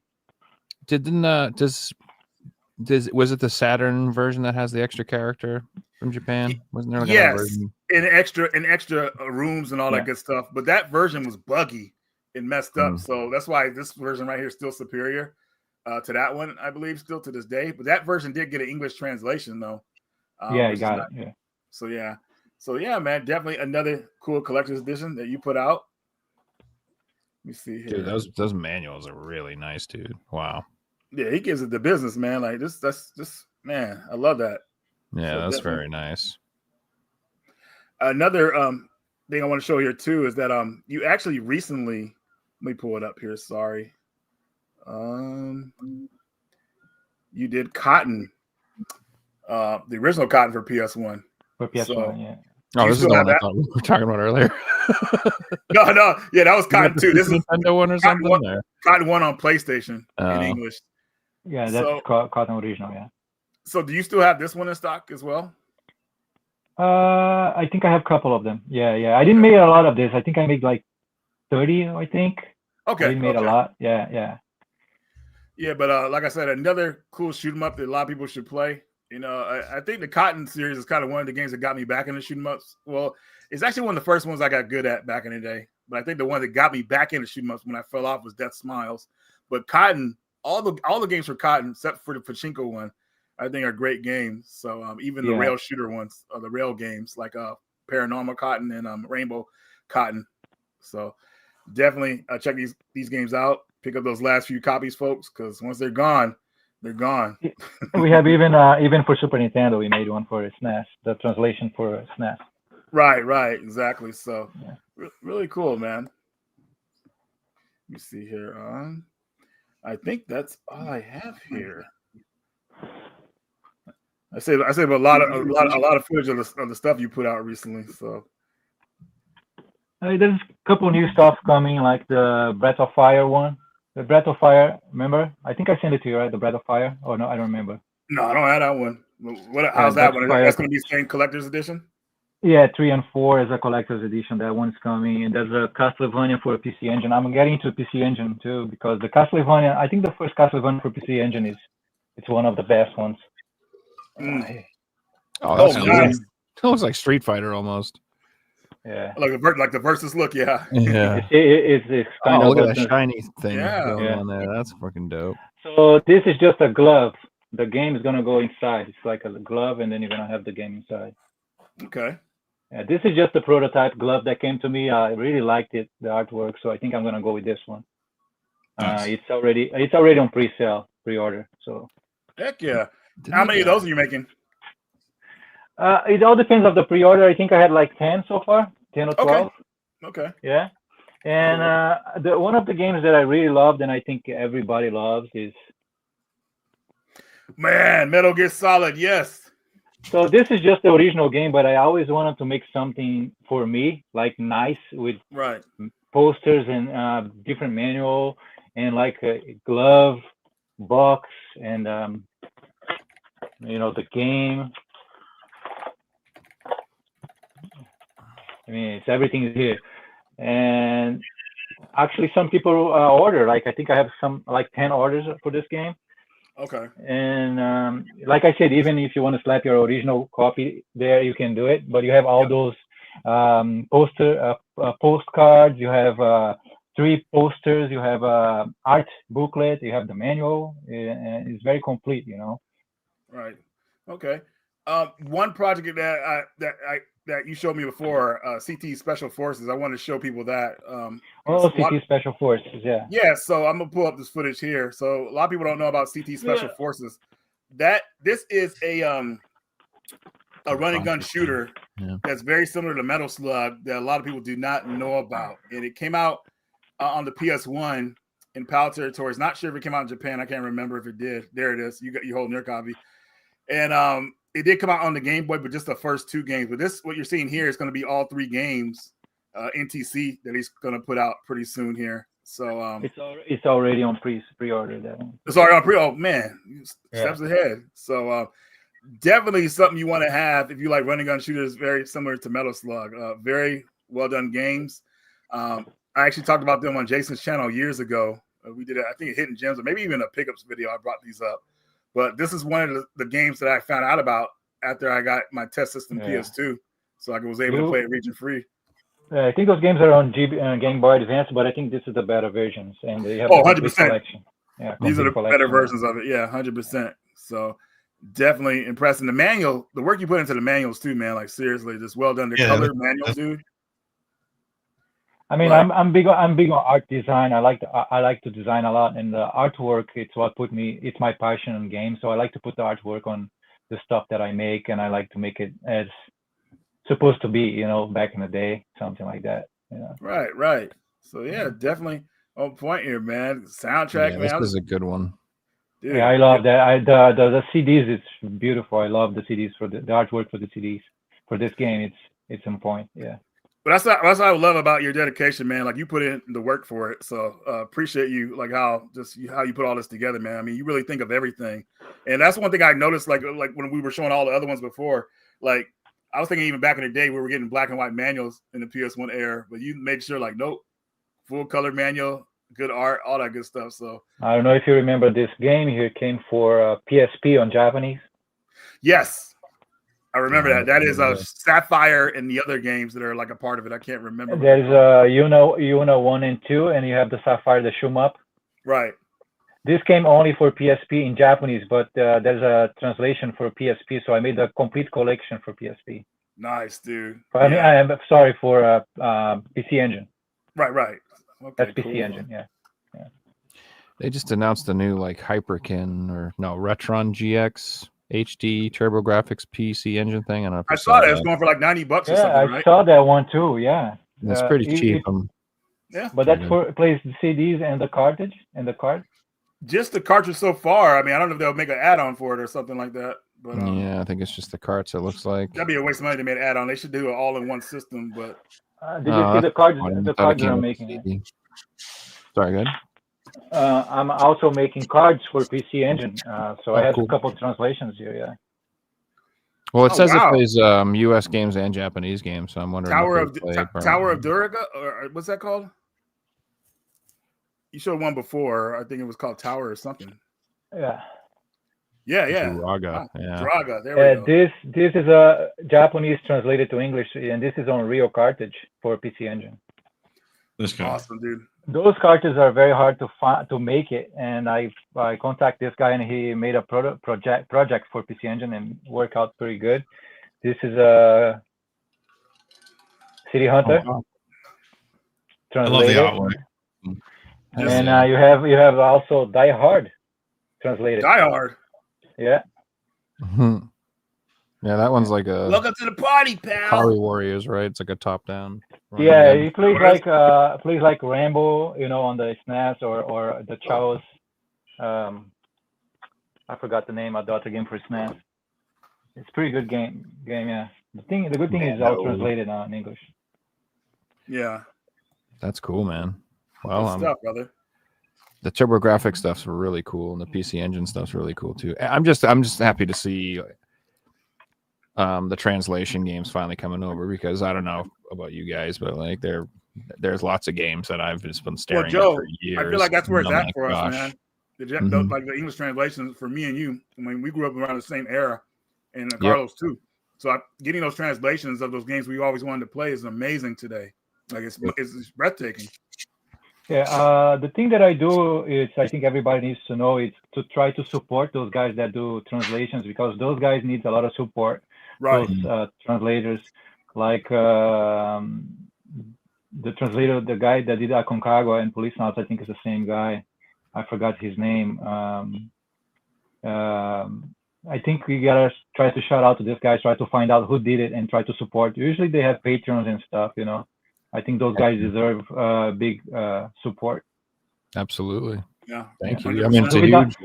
Because without them, we don't have any translation. Right. Yeah, exactly. None of this could be done. We're almost lucky today that, when games come out, they usually will come out in all regions, or if they come out in one region, they'll have multiple languages or stuff on them. But 20, 30 years ago, that didn't happen a lot of the time, and a lot of these games just didn't get played because they didn't want to try and play the Japanese version or vice versa. So it's really awesome what's going on. Yeah, exactly. All I know is that I do a lot of emulating, and I go through like the full libraries of all the systems and try to get like every game I can play, even if it came out in Japan. If it dude, I went through the Saturn the other day, and there are so many RPGs that we didn't get from over there that I'm like, damn.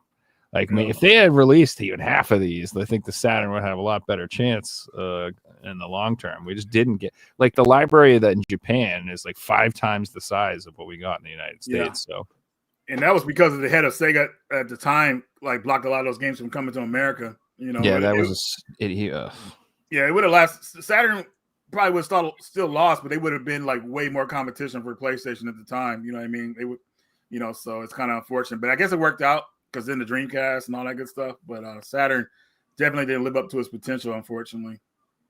And but lucky for us, a lot of those games are getting translated now. Especially like a lot of the cool RPGs. There's this one RPG, it's like a strategy RPG. It's really dark. I think it starts with a W, but I can't remember what it's called. But they're working on that, and I've been wanting to play that game ever since I was a teen. So I'm going to be able to play that probably in a couple of years here, or maybe less than that. So I'm really excited. Hell yeah. So, definitely. But let's see here. I'm just going to make sure I don't have anything else here that I want to show. It's really hard to keep up with all the good translations that's coming out.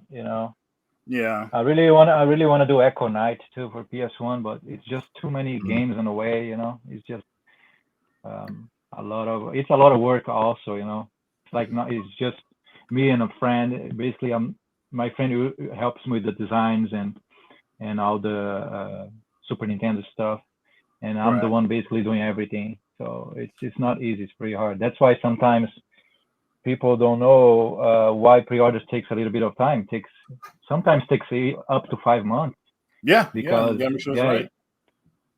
you depend of other guys. You depend of printing, making CDs, making manuals, PCBs and stuff. That takes a lot of time because you depend of other people. So they take their time, and until it gets to me, I have to take my time to send it. So everything takes some time to make. I wanted to ask you too about like you kind of like you stepped into doing cartridges, so I want to show people some of the stuff you're working on or have put out. And Star Ocean Super Nintendo.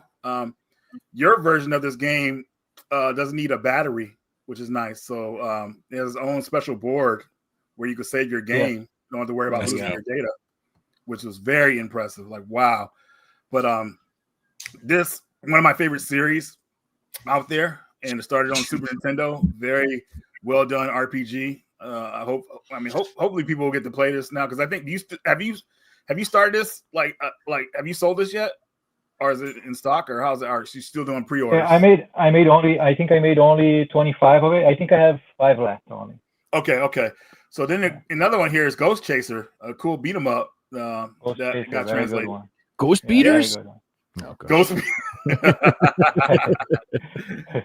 But this is a really good fighting game that we, during the beat 'em up craze back on the 16-bit era, that should have came out over here. It did not, but now it's here in English. And you put this one out, I believe, too, right? Very good, yeah, very good game. I love that game. Hyperheria too, yeah, good game. Very expensive Japanese game right now. You got the English translation going. I have the anime of this too, which is really the anime. good. Yeah, I got the VHS, the three one. That's right. I think you showed it to me a while back. Yeah. Yeah. It's a mix of an action game and a little bit of shooter, which is pretty on point. So definitely another. I played this at Jason's house, and when we showed it in a pickups video, and the controls were a little bit floaty, but it's definitely totally playable and well done. Like besides that, once you get used to the controls, you can tear this game up. But we were having fun with that one. So happy you brought that one out in physical format. So a lot of people could try it out. Dude, I love that you have so much variations too. It's like you got games from all sorts of systems and stuff like that. It's really cool. Yeah, man. I'm trying to get some Super Nintendo translations. I think they look good. Like the there's a Dragon Ball Hyper. What's the one? Hyper Nation, right? Yeah, something. I think you showed it to me a while ago. I can't remember. Yeah, Dragon Ball Z. That one needs a special PCB also. It's kind of expensive to make it, but I really want that game on my collection. I think I'm gonna make like 15 of those because that's a very good game. Called Dragon Ball Z Hyper. I think Hypertension. Dragon Ball Z. It's very arcadey, very good game. Sorry. So, Phil said, he's been begging you to do a release of Kuon in a special edition with the soundtrack for PS2. It's a game I want most, but I don't want to drop $1,000. Do you ever think of just doing like repros of those really expensive games just to? I'm doing like a sequence of expensive games for PS2, like I did Hunting Ground, Silent Hill, Rules of Rose. I'm trying to work on a nice design for Kuon. It's gonna come up, but the thing is, like I said, I'm only one guy. So imagine me. Well, yeah, it sounds like you have plans for like 10, 12 games already. Yeah, right? Imagine I have I Silent Hill, I have Hunting Ground, and I have those consoles. Imagine it. I know people are gonna order them, but I have to deliver it. It's a lot of work. For Tales of Destiny, I made 40, and that took me almost a year to deliver because it's 40 consoles that I had to buy in Japan, clean it. Some of the console needs a repair. I gotta do video repair or laser replacement or something, and then I have to clean it, mod it, and then put everything back together, and have the right chip, because if you have the wrong chip, it won't work. I had that problem with the chip too. And 40 consoles for one guy, that's a lot of work. So what I'm trying to do is I'm gonna make them as like this year. I already put a pre-order for Rule of Rose, So until the middle of the year, I'm gonna deliver Rural Rose, and then I'm gonna do the Hunting Ground August to the end of the year, and then next year probably Silent Hill 2. Right on. Very cool, man. Yeah. Joe, Clayton, there we go. real You quick, got it. Clayton Maris for $5. He said, "Dude, I just got my Tales of Destiny PS2 from Project Retro Games. Freaking love it." Yeah. There you go. Right Yeah, on, man. it's just to have the opportunity to play Tales of Destiny 2 in English, Yeah. you know. Somebody And, asked too earlier. I missed it. They wanted to know that if the modded PS2s will play like all regional PS1 games as well. Plays all region PS1 games, Japanese, PAL, and American, and backups. Yeah, sorry, I can't find the question. I just remember somebody asked that a while back. Yeah. There's another Tales that I'm gonna make, a Tales of Rebirth, that got a translation, so probably coming next year. Right.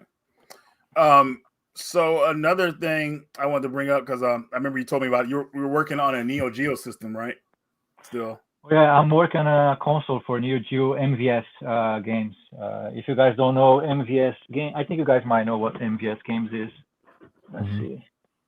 Let me pull the system up because I had the pictures saved here.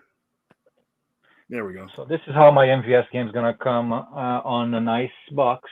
This is my 3mm for Neo Geo. Yeah, that's the console right there, the red one. Yep. That's sick. And the black version of the console. Right on, man. Yeah. Matrimony. Yeah, look at that game, dude. Oh my God. Matrimony. So this is my copy of Matrimony. Look at this thing. It's huge. That's awesome. Yeah. Dude, that's those Neo Geo, man. I gotta give it up, man. The best carts ever. I mean, oh my God, those carts are so like just well put together. I probably have around 120 games on my collection, and total of 150, I think, is a complete collection. So I'm kind of a scrub when it comes to Neo Geos. MVS, the arcade carts. Yeah. And Yeah. then MVS is the arcade cartridge. Yeah. Okay. So those are the ones that like they came in like brown boxes or something like that. They didn't really come. They were just like for because they were made for the arcade, so you know. Yes, you could swap because the machines would hold like 3 games a piece, and then you could swap them out, right? Yep. Yeah. So I'm doing as a home version, so you can play on your house. You can play on your arcade if you have arcade at home. You can play on your arcade, but you can have the console and play on your TV with a HD adapter. Yeah, so those are cheaper, which means they're only like $5,000 probably. Let's see. Those games. Let's see. Sengoku 3 for AES. That's the original AES for a home console. That's gonna be like a $3,000 cartridge. Yeah, but for MVS is still expensive. For MVS, probably like $500 to $600. Yeah. Original copy. All right. Man, cool. So I think man, it was weird. I remember a time where people had preferred the MVS system over the AES, and the MVS was more expensive. But now that kind of switched around. Yeah. Over the past well, actually like 15 years, and people prefer, like the more expensive is AES. You know, but what do you think is the more popular that people really like, MVS or AES? I think the people like more the AES, the high collectors for Neo Geo. It's the AES, it's the banger because it's the one that came for a home console, you know. Right. But the problem is it's a very expensive collection to get into it. It's very expensive. So if you really want to get to Neo Geo right now, I think the MVS is the right way to go. Even Neo Geo CD is getting expensive, the CD version. I have a big collection for Neo Geo CD too. Yeah, I personally like Neo Geo Pocket and a Neo Geo CD. But when it comes to like the MVS system, I feel like, you know, it has more options in a way because the AES is kind of locked in this option system. Like if you get Metal Slug on the AES system, you're gonna get like 4 credits to beat the whole game, which is pretty annoying, you know, for a running gun shooter. You know, but MVS, of course, you could control that. My thing about MVS is because I started on arcades back then, and that what I was playing was MVS games. Right. And the good thing about MVS, I think for Neo Geo AES is just around 100. I don't remember 110, 115 games, but for MVS is about 150. So you have a bigger library to collect also. Right. Okay. Cool. Yeah.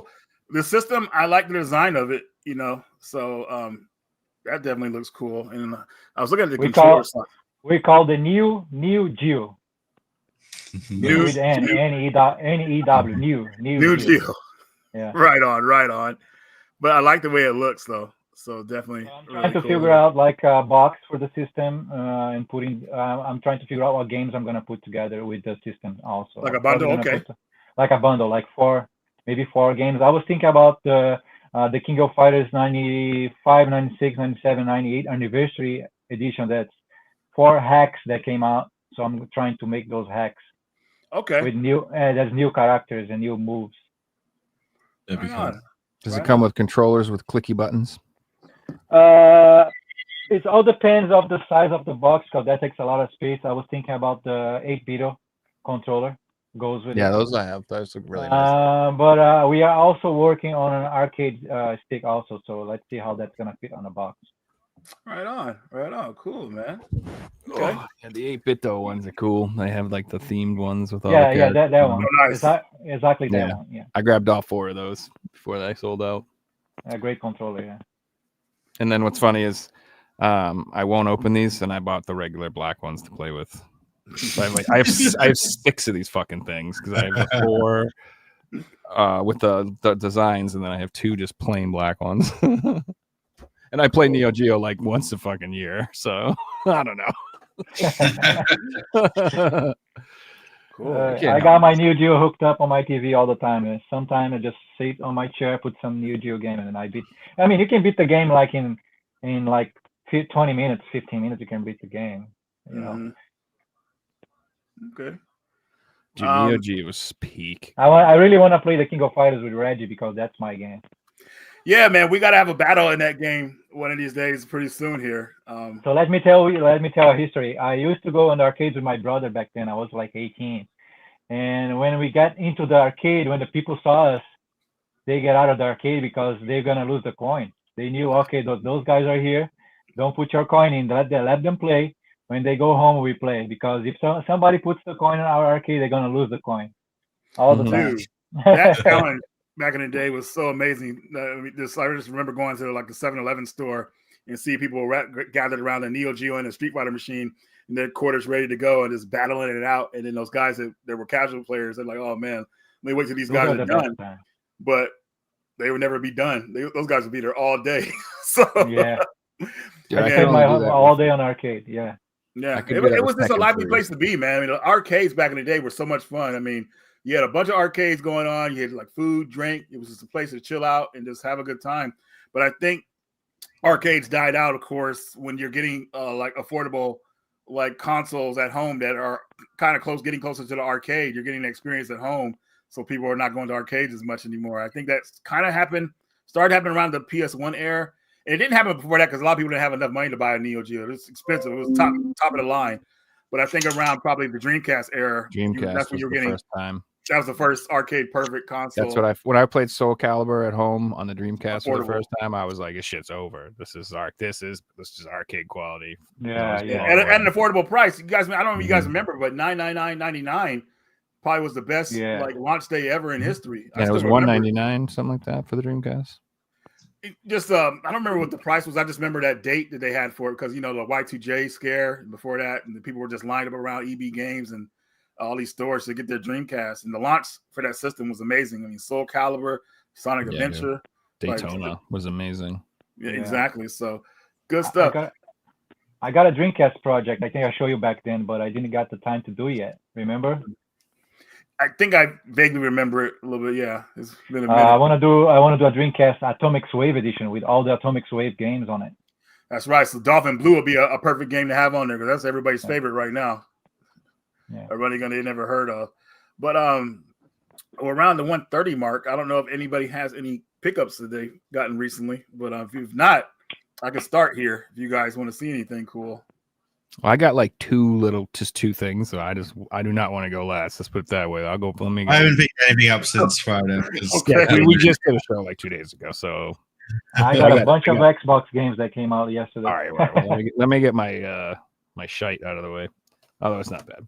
So I picked this up. I was inspired. Figsy was talking about this game, and I noticed that it had gone on clearance everywhere, and it was selling out everywhere, and I got the FOMO fever. So basically, I went out and had to buy it. But I picked up the Wolong Fallen Dynasty. Oh, nice. I can't wait for my copy to come in. I want to play it. The PS5 copy was still relatively available, but the PS4 one was kind of a bitch. So I ended up finding a copy of eBay for a relatively cheap price. Nice. And, it's meant to be really good, so I'm looking forward to it. Yeah, I suck at these games, so I'll probably play it for like 2 or 3 sessions and give up like I do with most of these games. But yeah, there we go. Wolong. It's like a Souls-like, in case you're wondering. So, but yeah. One day, Joe, you'll get into them and you'll understand. And no, I mean, the more I play them, the better I get. It's just I don't know. I have like mad gaming ADHD, bro. I'm all over the place. I just start playing new stuff. I have so many games. I'm like, when I start to hit a wall, I'm like, yeah, I'll just play something else, and then turns into 7 other games. So I don't know. It's like you have to get over that wall in those games, otherwise it's just not going to work. You know. What I need is because you have to learn the moves, and yeah, it's ridiculous. I need a prescription for Adderall, and then I'll be able to bang all those games out in like 2-3 days. All right, so this is actually funny because you know how there's a new Fantastic Four movie coming out. Mm-hmm. You saw the trailers for the new one that's coming out. Well, I was like, oh, you know what? I collect superhero movies. Maybe I'll get the good old Fantastic Fours. And so I was like, and I know they suck, so you don't have to tell me. I already know they're bad. Like I knew that going out the gate. But what was funny is I knew that there were like 2 movies at least, the ones with Jessica Alba and Chris Evans as the fire guy or whatever.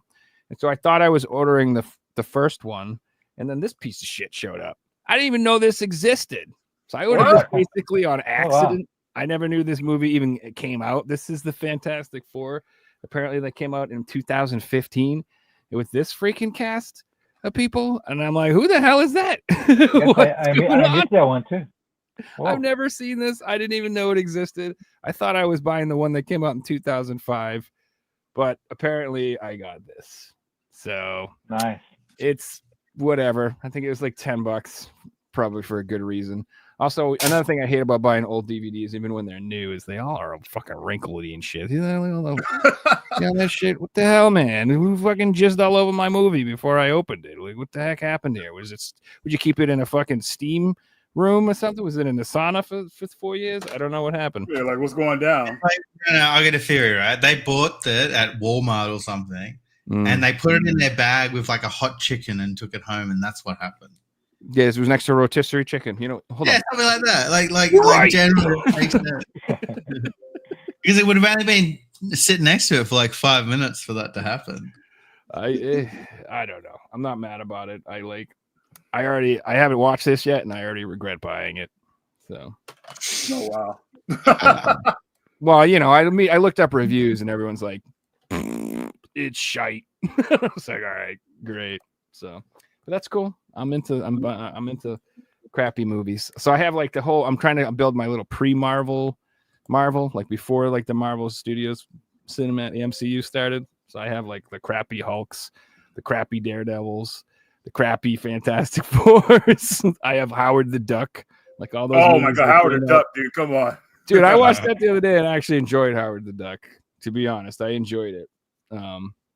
But as an adult, I remember looking back on it and just being like, yeah, this gave me nightmares as a kid. I don't know if anyone's seen Howard the Duck, but like the bad guy at the end is like this giant demon monster, and he's freaky as hell, man. And I remember watching that when I was a little kid, and that freaked me out. And I remember watching it as an adult, being like, I remember this freaked me out now. I think I only watched this movie twice when I was a kid because it was freaking scary. Well, the scene I remember from that movie, man, is the part where the girl was getting dressed and Howard was in the room with her, and it's like one of those scenes like, they like bang in the room. It looked like even when I was a kid seeing it, I thought that was something weird about that scene, because like the next thing they were going to do probably is like, I know they're going to get physical, and that would have just, I don't know what that would have did for that movie, but it just. Do you think do you think she would get pregnant, or would she lay an egg? I don't even know. I think she would. Ruined everyone's evening. Actually, you think about it, it's like, what the heck? But who wants to go next? Who wants to go next? Would you? Do you want to go, Carlos or Reggie? Man, I got whatever you guys. I have a bunch of. Right. Okay, cool. All right. Oh, my cameras. Let me see if my camera's working again. Because I'll go set up my games here. Let me set up here. Okay, so first game here I got is Pepper Grinder. Hopefully you guys heard of this one.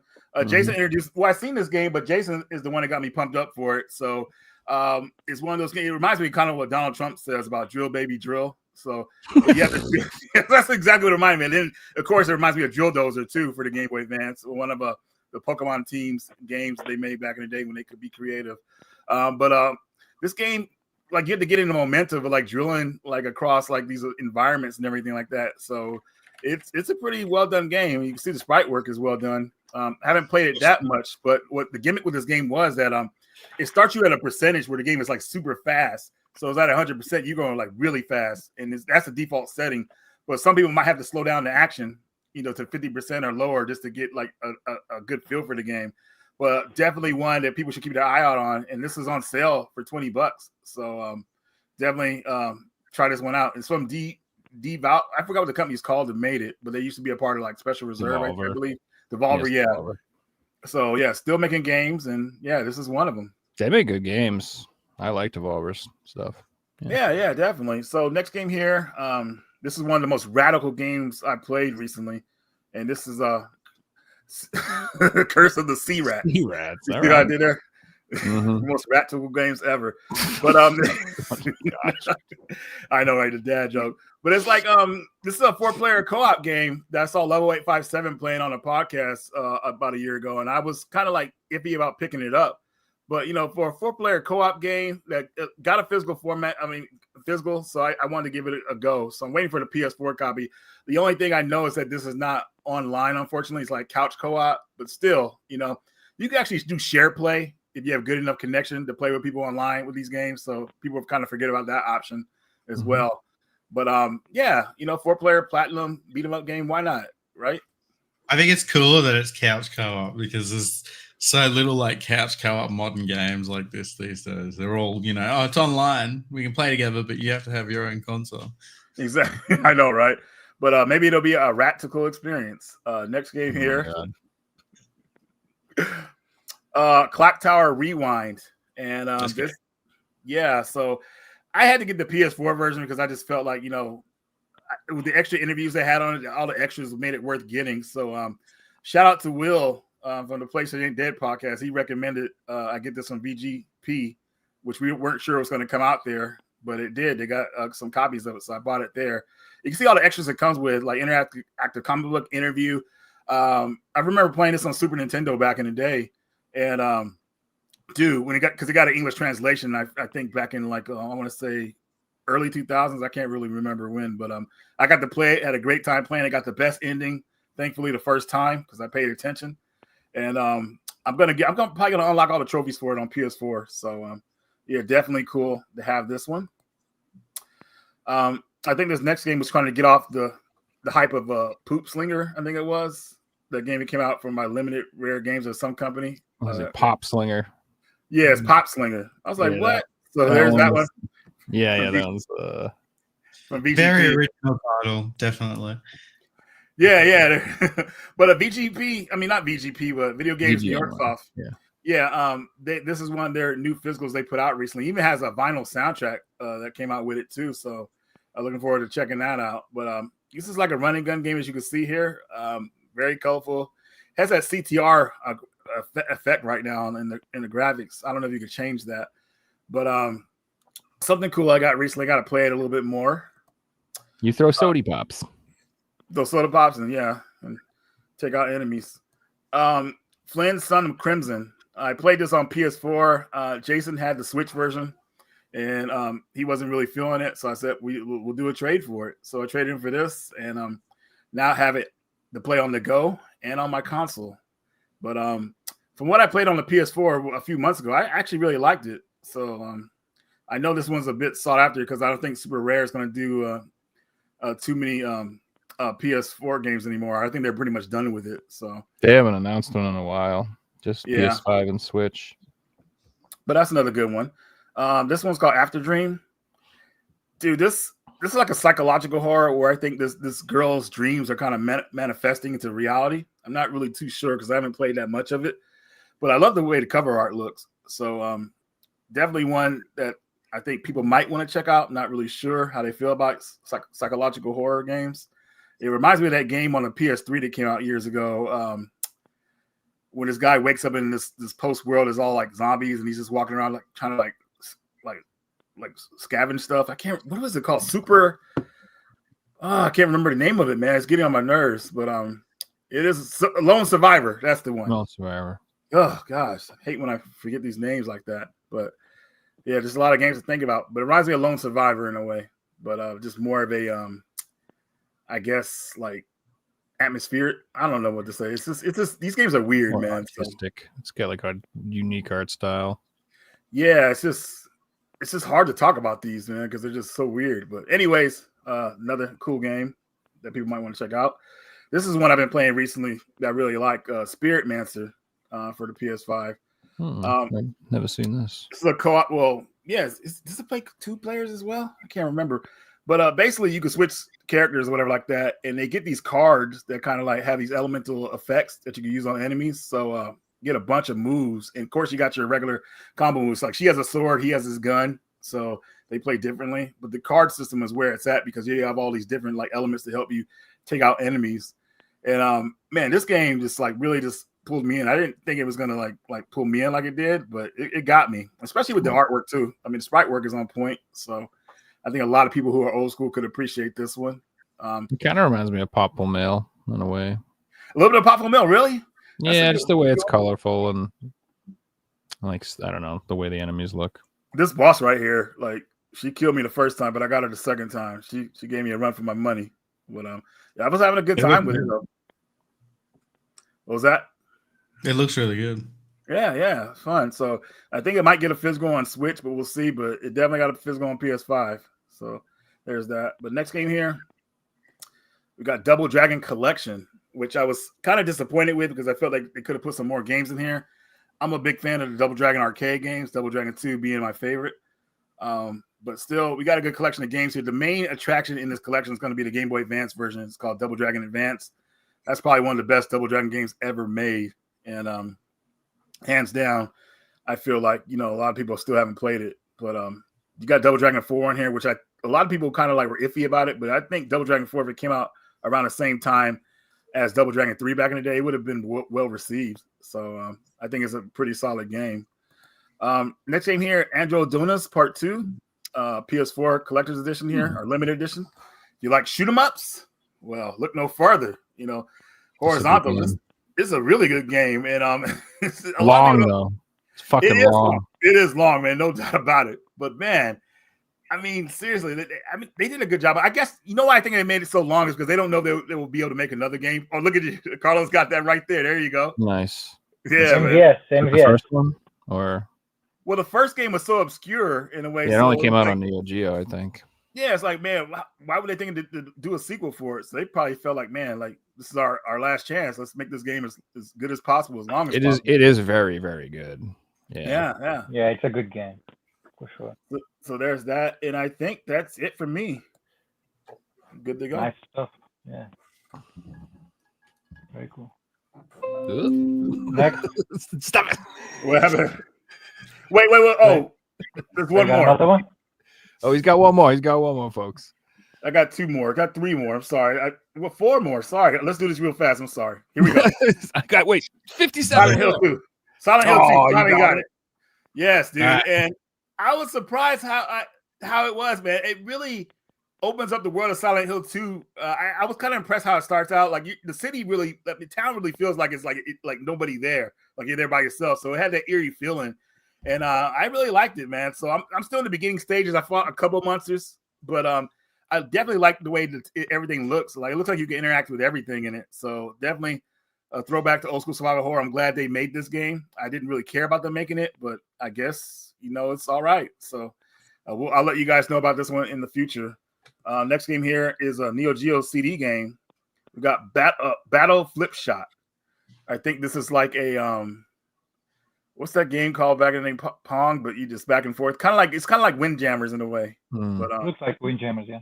Yeah. So definitely something pretty cool. It only came out for Neo Geo, MVS, and AES, but Pixel Heart got the, I guess not the Go, but this is a homebrew version for the Neo Geo CD version, because even on the cover of it, it doesn't say Neo Geo CD, it says Pixel Heart.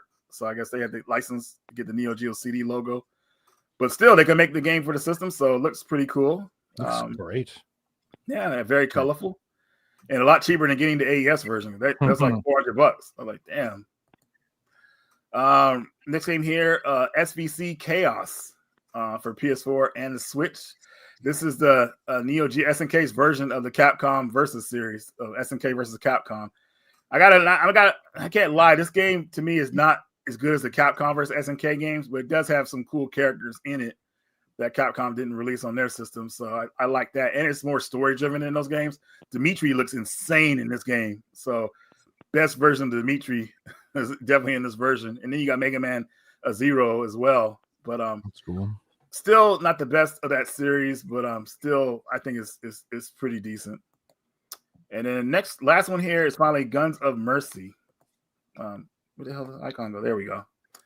So this is like a twin stick shooter from what I remember. I haven't played this in a long time. I played it briefly before, but you just take out enemies on the screen until they don't come at you anymore. 4-player co-op, couch co-op, obviously. Yeah, another solid one for the Switch. Sick. All right, and that's it, guys. I'm sorry. Just had to get it all out there. Nice games, though. Wow, cool game. Yeah, right. Pretty good stuff. So my turn. Yes. Sir. Okay. I think I told you guys. I'm a heavy collector for Xbox. I think I have over 1,500 copies of Xbox games. I think more than half is like sealed games. I'm crazy for sealed games. I open my games and I played, but of course some games I keep sealed. And I got a box that came yesterday. I bought some games, and this is one of them. Adventure Time. Oh, wow. Adventure Time: The Secret of the Manless Kingdom. It's like a Zelda style game, if I'm not mistaken. Very beautiful game. I didn't play this game yet. Most of the games that I bought here, I didn't play yet. So I'm probably just gonna be showing you guys what I got. Okay. And also got the sealed game. So the second game is Forza Motorsport 4. I'm collecting for the complete collection for the Platinum Hits versions for the 360, and this was the last copy that I was missing. So this is the one that completes my collection. Oh, that's awesome, man. Congratulations. I don't know why. This one is very hard to come by. Open is easy, but sealed one, this is the only one I found on eBay. I don't know why it's so hard to get in sealed game. I'm actually really excited about Forza coming to PlayStation. Oh, me too. That's a great game. I played it on the Xbox 360 at my boy's house back in the day. And all I remember is we used to get banned for making really offensive stickers in the shop. And we would make I can't even tell you what they were because if they were that offensive, they were that bad. We would just constantly do it and get banned. I bet it's gonna look very good, the game. So the third game is Quantum Theory. I remember that game. Wow. I think it's kind of this game. I think if it wasn't for Gears of Wars, I think Gears of Wars took the shine of this game. But it's similar to Gears of Wars, I think. I didn't play this game yet. I'm very excited to play. Very nice artwork. It came out on PlayStation 2. It didn't sell well on either console. But it was at the time where Call of Duty and Battlefield and Gears of War was all the rage. Yeah, I think because of Gears of War take the shine of this game a lot, the other games too. Another one that's kind of a little expensive to get sealed, Space Marine. And this one includes the exclusive Trader Legions pack. Nice. Trader Legions pack, yeah. Yeah, that game jumped up in price like crazy when the sequel just came out, and everybody loved it. The PS3 copy went from like a $20 game to like $100 game. Wow. I haven't checked it in a few weeks. It's probably coming back down a little bit. Man, I wish I knew. I wish I knew the prices are going up when I started collecting Xbox being like 20 years ago. 20 years I've been collecting. And at that time, you buy sealed games for, I don't know, like $15-20. Now it's like over 50. So crazy. Yeah, that game, Space Marine 1, came back down to 40. Talking about very, very, very expensive games. This one's crazy. Yeah. I got the sealed version too, but this one, yeah, I had to sell one of my new GCD games to get this one. Wow. But I Which I've finally been got. Yeah, I was missing this one on my collection. I'm like, the thing is, I have a complete collection of new GCD games, but I don't play them. They're just sitting here. And I play my MVS, and on MVS, I got all the games anyway. So why I got the CDs here? I probably just gonna try to sell the games and invest on my Xbox now. So that's what I'm gonna do. Yeah, open copies of that are like going for 80 to 100. It looks like. Yeah. So sealed, I'm sure, is just insane. I don't even This see any one, sealed the copies. Testament Oh, $250 for a Sherlock sealed Holmes. copy. Yeah, sealed games like 200 over. Yeah. Mm-hmm. Testament of Sherlock Holmes for 360. Didn't play this game yet, but I watched some videos. Looks pretty cool game. The Burial. Nice. I like this cover. Yeah, that cover is sick. Who Sharpied all Yeah. over it, though? Yeah, this one comes with a sleek cover. Yeah. It's a I clear got slip this- cover with just the black things on it. It's really cool. I don't know if you actually played this game, but I got the limited edition of Darkness 2. Hell yeah. Yeah, Mark I Patton got does Point, the- dude. Mike Yeah, Patton yeah. does the monsters in those games, I'm pretty sure. At least he Yeah, did in the this, first one. Other little expensive game for Xbox sealed. Wow. Simpsons. It's a good one, too. Yeah, I was trying to get the console for this game. There's a console, the Simpsons console, Hmm. but it's like a 10K, Yeah. 20K console. It's very. That's what it is expensive. now? Wow. Yeah. There's a guy on Facebook might asking 20K for the console. Damn. So every system that the Simpsons game on is got a different cover, like a different characters Yeah. on the front, which is really cool. I got Yeah, two like- more games. This one is pretty interesting. It's the Soldier of Fortune, the Payback, but comes with the First Blood DVD movie, Nice. the Rambo. Pretty cool. I Hmm. was missing this one on my collection also. And the last one, it's the Walmart edition of Aliens Colonial Marines. Dude, that game is still online, too. Oh, yeah? Yeah. I have the regular, but I saw this Walmart version, so I'm like, oh, just going to jump on it. Yeah. Look, variants are cool. Heck yeah. And that's it. That's it, what I got. Right on, man. Heck yeah. Super cool. Little bump on my Xbox collection. Good Well, old Xbox. It's impressive you're going for like pretty much a sealed set. That's like a whole other level.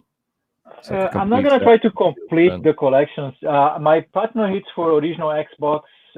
It's sealed, like 95% is sealed for the complete original Xbox Platinum hits, because some games is impossible to find opening.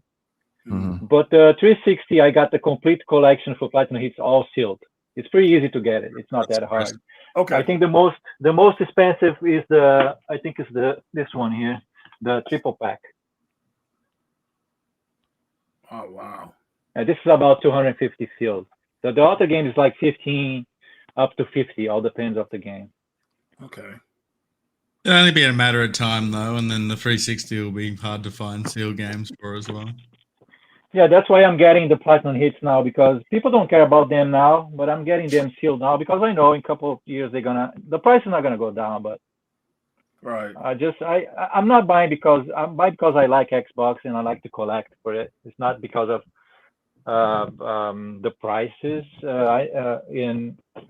Maybe it's gonna be a little investment in the future, I know, but I'm thinking about because I really love Xbox and I like to play the games. I'm probably gonna be opening some of those sealed games. I don't really care that much, you know. Mhm. Yeah. Hey, sometimes you gotta crack them open. You can't buy 2 copies of every game. Yeah, no way. No You way. Who would have thought seal collecting would have been a thing a few years ago? You know, like the seal collector is a serious business.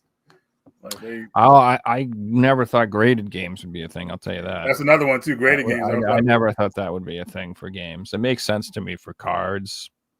I guess for comic books. Right. Even comic books, I was kind of like, meh. That kind of makes it so you can't read your comic book. I don't know. Cards, it made sense because you can see the front of the card, you can see the back of the card. You're not really losing much. You know what I mean? still struggle to understand, especially for a game that's made on a plastic case, like the cardboard ones. You can kind of understand because it keeps it This is what preserved. we need more. You guys- He'll explain that these aren't really like games anymore. Like these are collectibles. So, Dude, I regret selling that game. Oh my god. yeah, that's an expensive one. I've been meaning to pick up just the PS2 version, and it's always fucking expensive. I've Well, never. it's Just a some of great my. game. This Mhm. is very rare one. Some Oh, of the there you go. rarities. I have that on PS3. That version you have. Yeah, I got the the Brazilian version. PS3 version. Just the rare ones. The red I have. That's gone Operation up Darkness. now. That used to be a cheap Yeah. game, but I know it's gone on Atlas. And believe it or not, this one is getting expensive too. Yeah, it's Yep. a good game. It's violent. Oh my Yeah. god. Yeah, that game's pretty expensive. I've been trying to get a copy of Captain America on PS3, and that one's freaking expensive too. That's not insane or anything, but it ain't But it's cheap. jumped up. Yeah, it's like $50-$60, and it's like pre-owned, and it looks like someone took a shit on it. I'm like, it's not like I haven't found like a nice clean copy for that price. You would pay that price for, yeah. You know, for that Yeah. price, you want to get a good looking copy, of course. But yeah, I was trying to get all the Marvel games, and I have all of them except for Captain America. I've just been like meh about it. And they're pretty decent on the PS3, right? That's a good It's game. pretty. on the It's always PS3. been pretty Yeah. expensive, like $40-$50 game. The Wolverine game is fucking dope. That's like a That really, one blew up That's in about- price. I can tell why. Yeah, that one got really more expensive when they announced Yeah. the new Wolverine that was coming out, and then the Deadpool and Wolverine movie coming out, like got everybody's interest in it again. Mhm. And that's like, Deadpool's still ridiculous. Like I can't get over the fact, like it's not just $200. It'll be like 20 copies selling in a week. It's wild. yeah, Deadpool blew up. And Yeah. if you watch the show, you remember I got that like for like $10. Somebody. I remember I drove to Haverhill just for that game. The guy had like a stack of games, and he was one of those ones where like he was just charging like 40 for the lot, and I was like, I'll just buy them all. So I didn't want to say I just wanted Deadpool. You say I was yeah. big one, yeah. Because Go he ahead. would, why did you want that this game? one? And you look up that game. They start questioning you, like, why are you picking that game out? Okay, That's yeah. what I've learned. Anytime there's like a bundle and there's like one game in it that's valuable, I just buy the whole fucking lot. I don't even mention what game I want. I just say, I'll take the whole thing. How much Smart. you want? And then I just grab the game I want, sell everything else, and call it a day. And then you rock up, and the guy's like, "I got 20 messages about that Deadpool game, but I don't know." No, this guy didn't do I want to that. get rid of all of them. The only time that it almost didn't work out for me is I drove like 2 hours to meet somebody once, and they were like mad suspicious. Oh wow. They were like, "Why'd you drive so far for these?" I'm like, I just want them. And they're like, It can work the other way. I went to pick up this PS2 lot, and there was Yakuza 1 or 2 in there, and I'm like, I've been after this for ages. And there was other decent games. It was a good price. And I got there, and Yakuza was gone. She's like, "Oh yeah, someone messaged me, and he came and picked that up." I'm like, but I was buying all of them. yeah. That was "Oh, the I'd game. be so mad." Well, what I find out about that stuff is like people will be like calling and offering more money sometimes. They kind of like backdoor, the Mm-hmm. other person. So yeah, it's pretty like competitive and crazy. Yeah. But what was I gonna say? Carlos, I do want to ask you this, man. Like, do you have any future projects you might want to talk about, or right now, or that it might be coming up that you might be working on? Grandal is probably coming. Probably. I'm trying to finish up to the end of the Wait, year. you say Grand Doll? Grandal. Yeah, Grandal Oh, dude, is that's a so- game. That's You know about the sick, Grand dude. All series? Yes, I have that on my emulator, bro. I Yes. went deep through the libraries, dude. You did, Grand you Ball did, is man. a run and gun shooter, and the girl runs like 1,000 miles an hour and jumps like 50 feet in the air. I remember controls were a little weird, but it was fun. Yeah. Yeah, the translation is done. We're just trying to add the subtitles on the cutscene. Yeah, because there's animated cutscenes that you guys subtitles. So that's awesome that you're That's a doing good one. that. That's cool. So yeah, okay, Grandal, maybe we'll see Yeah. that. Later. Also, Panzer Bandit translation. Nice. And, the Little Princess. The little. What's the name? What's the name? I forgot. The Little Prince. Little Princess from Rhapsody. PS1. Yeah. Yeah, Ralph Little Prince for PS1. Yeah. Okay. And of course, Metal Gunslinger that Reggie already has the game. Yeah, Probably yeah. gonna- Metal Gunslinger is a run and gun Game Boy game that came out early, and a lot of people. It's very expensive in Japan, but Carlos finished the English translation on it, and dude, it's pretty cool. I'm like, whoa, dude, like really on point. So. The game is complete in English. Even the graphics, it's in English too, because everything Yeah. was in Japanese. Yeah, I'm gonna do a live stream of that game and another one, which is Tales of Rebirth. I'm gonna do them kind of like back to back, like within the same week. Right. So yeah, definitely people. Oh, of course. Remember Resident Evil Survivor, third person too. Yes, I did. I played Resident Evil Survivor from him because Resident Evil Survivor in first person. Obviously, we know how it is, but they put it in third person, so you play the whole game in third person. And I played it on live stream, and everybody loved it. Dude, like whoa! So very cool. A cool one. That's I beat the game on the stream. I beat the game, which is great. I was very impressed. Yeah. Cool. Yeah. So very fun. So cool projects coming up, man. I'm happy and everything. So we're hitting the 2-hour mark here, but I do want to let everybody know where to find you at. You know, like of course you have your website page that people can pre-order stuff from. But people who are watching, follow him on Instagram. That's where you can find out all the information at. You know, he posts stuff daily. So a lot of projects daily. So if you have any questions, hit him up on Instagram. We'll have that link in the description of this video. Yeah, you can reach me on YouTube too, Project Retro Games. I'm gonna come up with some YouTube videos. I think my first YouTube video is gonna be about the games that I love to play and what put me into games. That's gonna be my first video, and my second video is gonna be about our Torg convention. That was the time I met you and Metal Jesus. Yeah. And then the other video is gonna be something that I'm putting together, something very funny. I think it's gonna come out very great. Good stuff, man. Good stuff. Well, I guess Joe, how do we close this one out? Will we close out with a Project Retro's intro or just a regular? I took it off.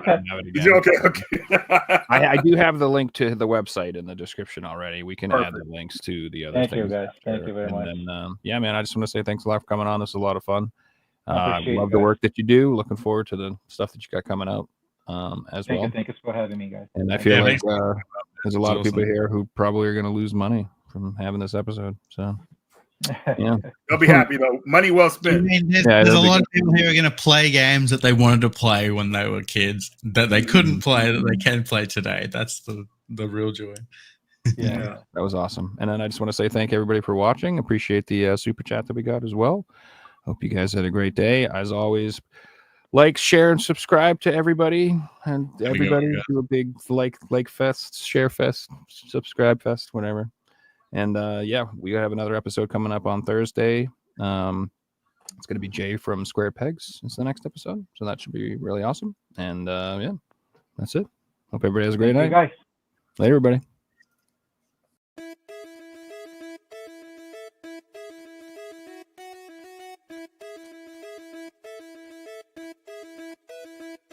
You found the